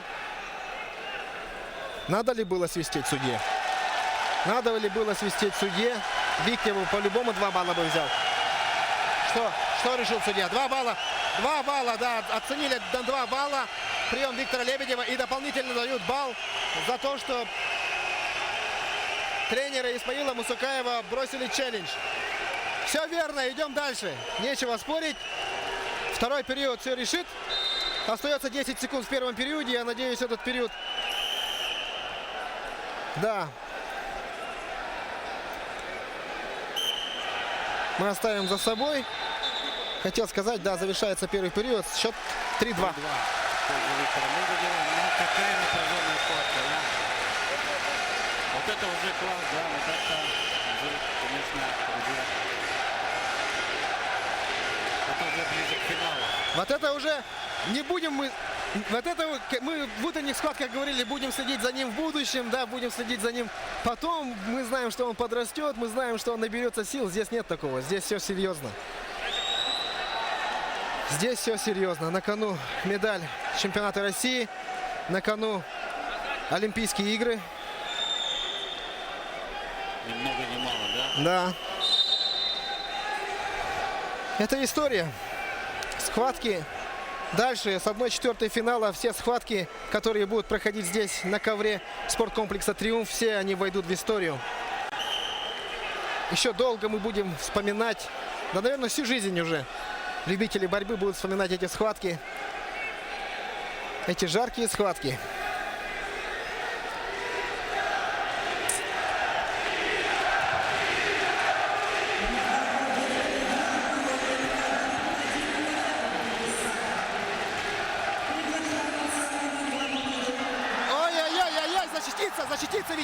1 балл. 1 балл. Да. Один балл. Заступ за ковер, 1 балл. 3-3 счет.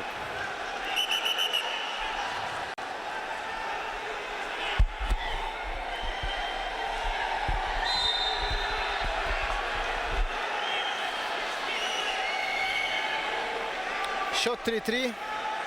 Но несмотря на равенство на табло, ведет Исмаил Мусукаев, так как последним техническим действием при счете 3-3 выигрывает Мусукаев. Лебедеву в любом случае надо работать, в любом случае надо вытаскивать, в любом случае надо завоевывать балл. Остается 2 минуты. Молниеносные выпады, да, у Исмаила Мусукаева. Дважды удалось ему пройти в ноги. Опять вот это движение. Обманное, да, финт и проход. Да, 1,5 минуты. 1,5 минуты остается. Виктор защищается. И сейчас уже надо Виктору атаковать. Уже пора. Чуть больше минуты остается. Но мы знаем Виктора, как он умеет брать баллы в нужный момент. Смотрим и болеем. Минута.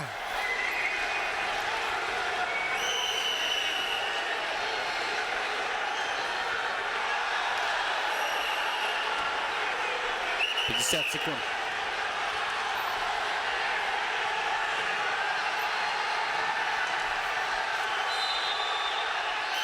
Давай, Витя, давай. Предупреждение, да? 20 секунд. 20 секунд. —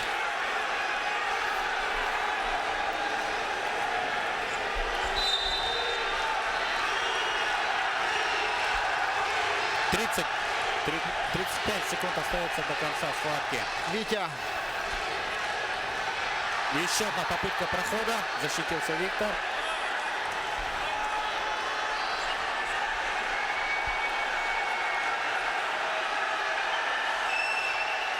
20 секунд.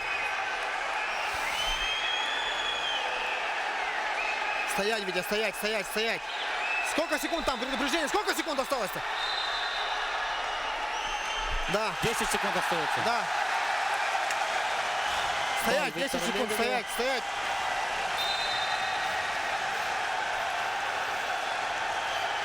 Стоять, Витя. 5 секунд, стоять. 3. Да, свисток. 4-3. 4-3. 4-3. Так, не поддаваться эмоциям, на провокации не поддаваться, Витя. Не поддаваться провокациям, Витя, да. Эту схватку мы победили, надо поднять руку и выходить с ковра. Выходить надо с ковра. Да, Мусукаев, езжай домой. Все хорошо. Надо успокоиться. Ни в коем случае зрителям не надо бросать бутылки на ковер.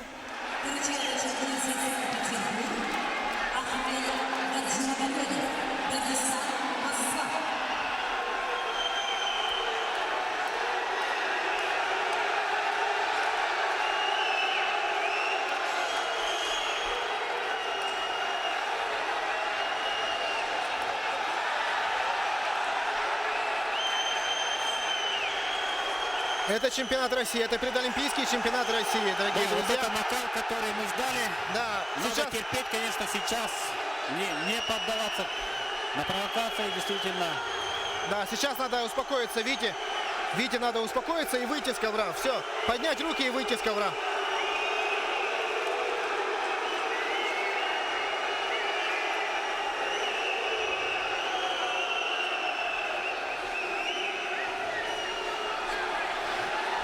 Семен Сергеевич Чердонов успокаивает Лебедева.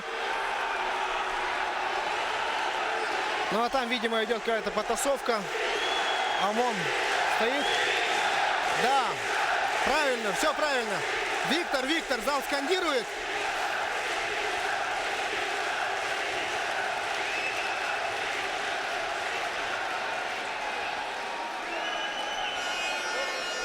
Исмаила Мусакаева успокаивает тренеры сборной Дагестана. Конечно, очень обидно Исмаилу, да. Обидно, но что поделаешь. Надо успокоиться, собраться и разойтись. Давайте поднимем руку Лебедеву и Счет на отпустим табло готовиться 4-3. к следующей схватке. Следующая схватка будет тоже очень напряженная и сложная.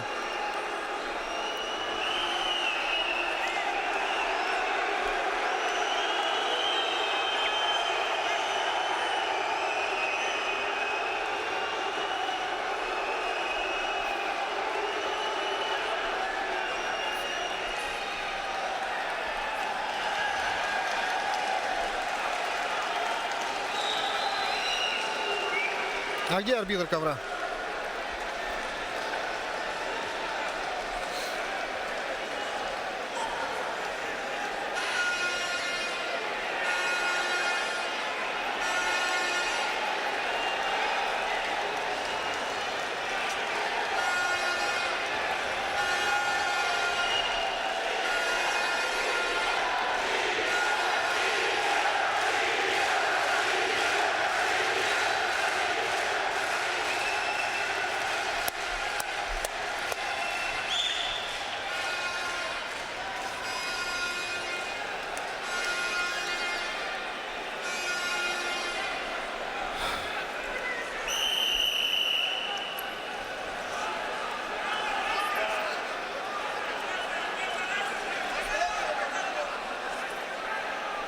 Виктор Лебедев.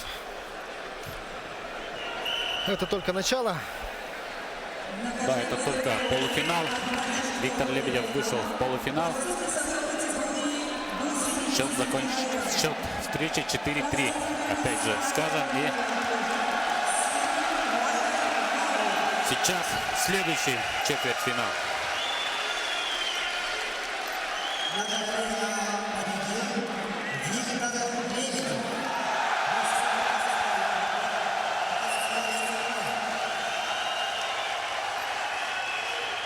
Вот последний момент показывает, как Исмаил Мусакаев хотел.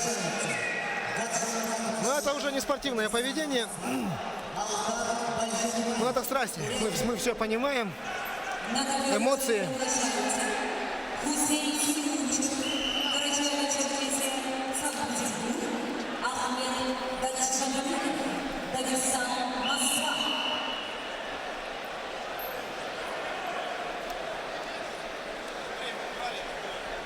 Ну и сейчас Гаджимурат Рашидов. Я не думаю, что здесь какая-то сложная схватка будет. Здесь схватка будет попроще.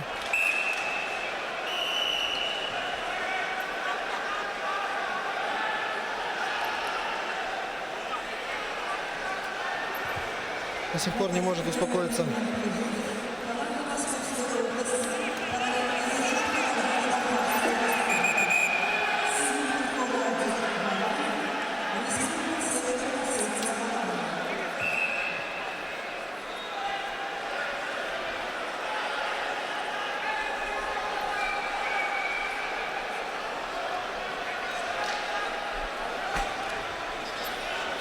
Да, в Санкт-Петербурге бывает пожестче.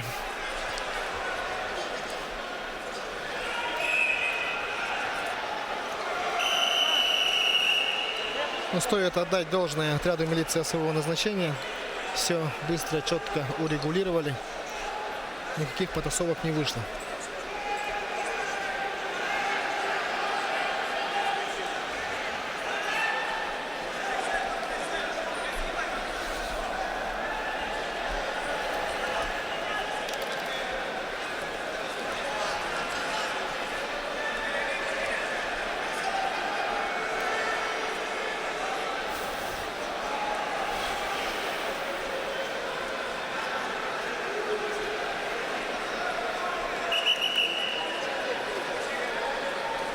Ну что, переведем дух, успокоимся. Есть комментарии? С комментариев, короче. На ковер приглашается повторно Гаджимурат Рашидов, Дагестан, Москва, Алдар Альжиринаев.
Ну а перед вами борцы весовой категории до 74 килограммов. В красном трико Хусейн Суюнчев, Кабардино-Черкесская республика, серебряный призер Ерыгинского турнира этого года. И его соперник Ахмед Гаджимагомедов, Дагестан. Эти два спортсмена являются, безусловно, одними из фаворитов в этом весе. И пока со счетом 3-1 Суюнчев ведет схватку после первой трехминутки. Весовой категории до 74 килограммов ведут в красном трико Хусейн Суюнчев, Карачаево-Черкесия, Санкт-Петербург. 1/4 финала, да? Мастер Победитель будет в полуфинале. 12 лет, тренирует Алхаза Чечаева. Хусейн серебряный призер турнира Гран-при Иван Юрьевич.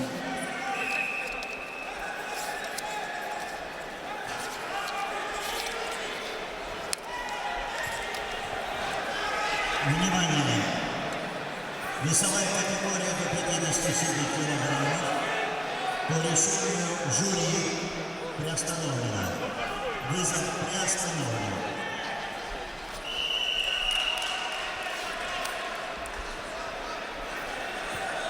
На ковре в синем трико Ахмед Гаджимагомедов, Дагестан, Москва. Мастер спорта международного класса. Ахмеду 26 лет, в борьбе 14 лет. Тренеру Гамзат Аббасов Магомед Гусейнов. Победитель Кубка мира 2014 года. Бронзовый призер чемпионата России 2015 года. Победитель турнира Голден Счет Гран-при прежний 3-1. 2015 Пока года. Ахмед Гаджимагомедов не может найти ключи к обороне Хусейна.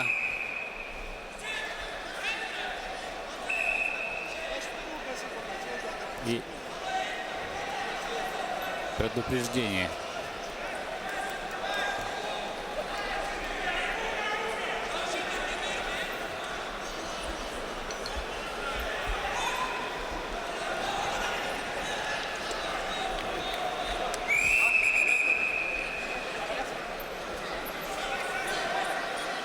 Хусейну предупреждение. И 1,5 минуты до конца схватки.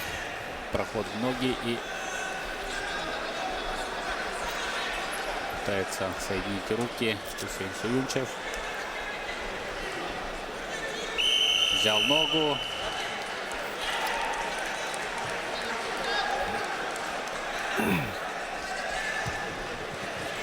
Гаджимагомедов пытается обратный прием, но не получилось. 2 балла еще зарабатывает Суюнчев. И 5-1 счет встречи. 50 секунд до конца схватки. Рамазан Арчипан, Ставропольский край.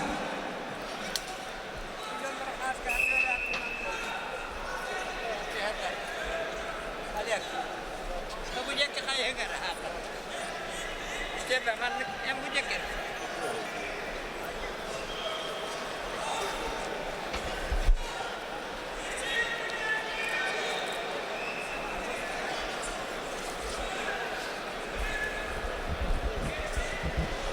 20 секунд остается.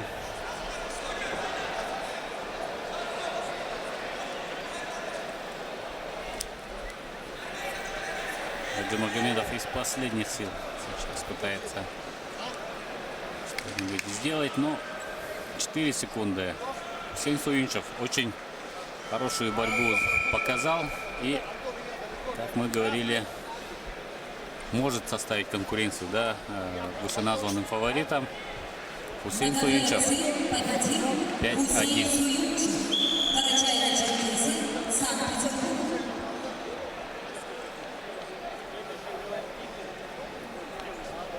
Приглашается от санатория Северная Осетия Даджи Нагиев, Дагестан.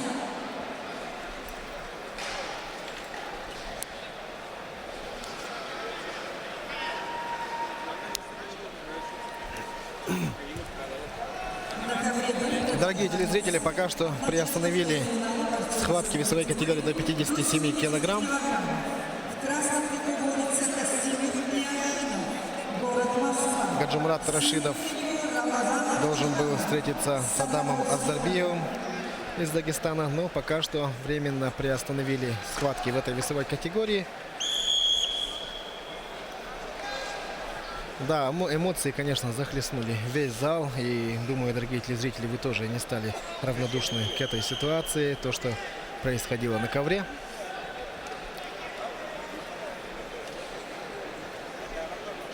Ну, сейчас все эти 3 дня практически в каждой весовой категории будут такие моменты, потому что на кону Олимпийские игры. Естественно, каждая республика, каждая делегация хочет отправить своего спортсмена на Олимпийские игры. И правдами, неправдами будут оспаривать всякие разные решения арбитров. Но к такому надо быть готовым. И к такому здесь и готовились в Якутске.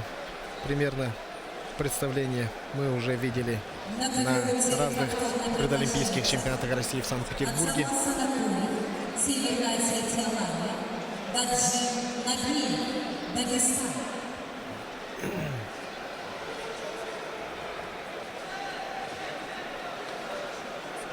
Михаил Геразиевич Мамиашвили общается с Петром Имшановым.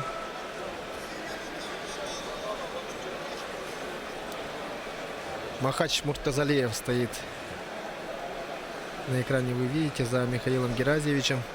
Махач Муртазалиев сейчас входит в тренерский штаб сборной России. Сейчас в тренерском штабе он занимается и отвечает за весовую категорию до 74 килограмм. Олимпийский призер 2004 года. Да, Махач два раза он к нам приезжал бороться. В 2002 году он проиграл схватку. Ну, тогда он был слишком молодым, наверное, еще в 2002 году. А потом в 2011 году, помним, Махач Муртазалиев приехал к нам, и там он получил травму руки, плеча. И тоже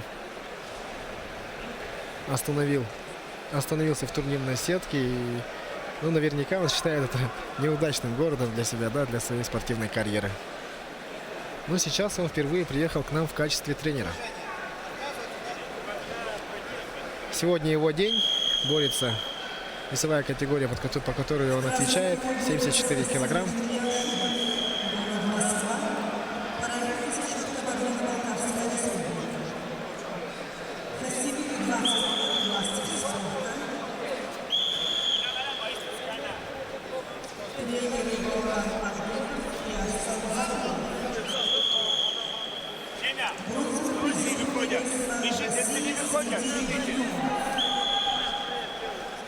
Рамазан Арчихан борется с синим триком. Команда Ставропольского края параллельно защиту Республики Дагестан. Мастер спорта. Рамазан 24 года. Тренер Шахтер Рашидов Арслан Берсанов. Бронзовый призер первенства России.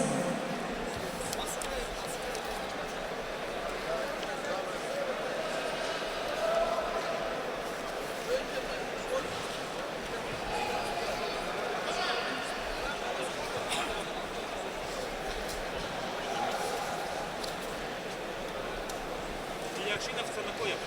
Дим, Арчаханов. Яшинов Арчаханов.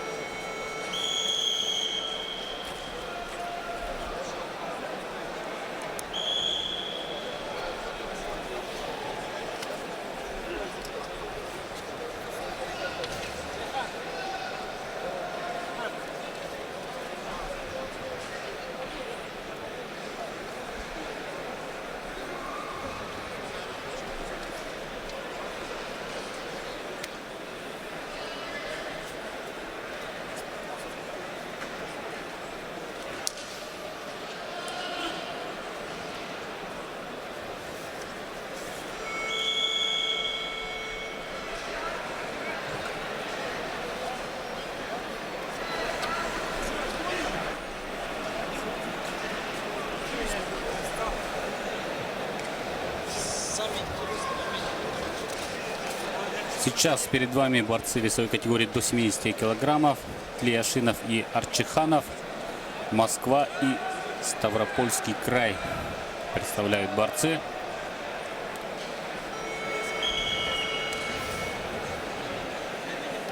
На двух других коврах пока схватки приостановлены.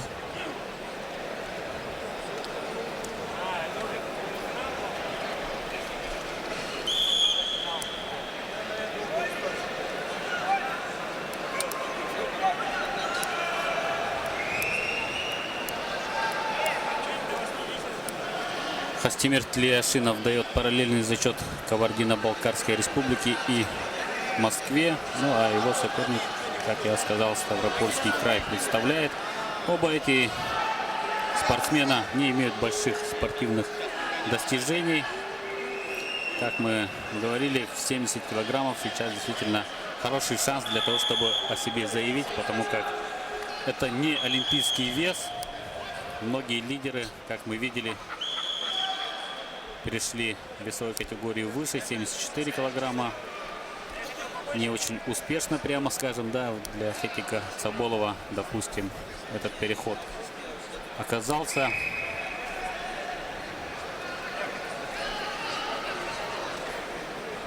Ну и для молодых ребят, для ребят, которые пока не входят в элиту, борцовскую элиту России, хороший шанс, да, для о себе заявить в этих весах в 70-61 килограмм. Жаль, конечно, что их нет в олимпийской программе, но такова сейчас политика, таковы требования.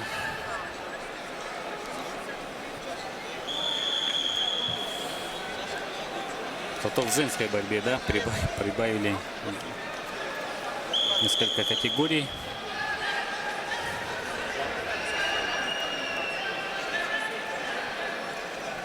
Упорная схватка, видим.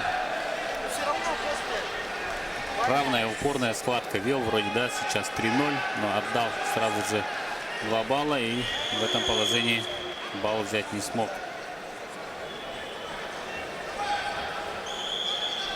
Арчиханов Рамазан. Его соперник Хастимир Тлеяшинов, Кабардино-Балкарская республика.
На ковре победил Рамазан Арчиханов, Ставропольский край.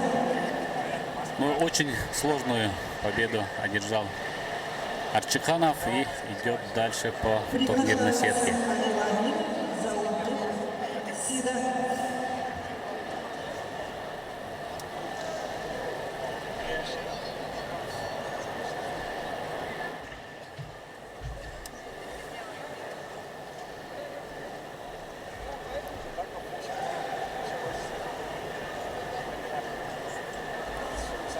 Мы смотрим повтор ярких моментов этой схватки.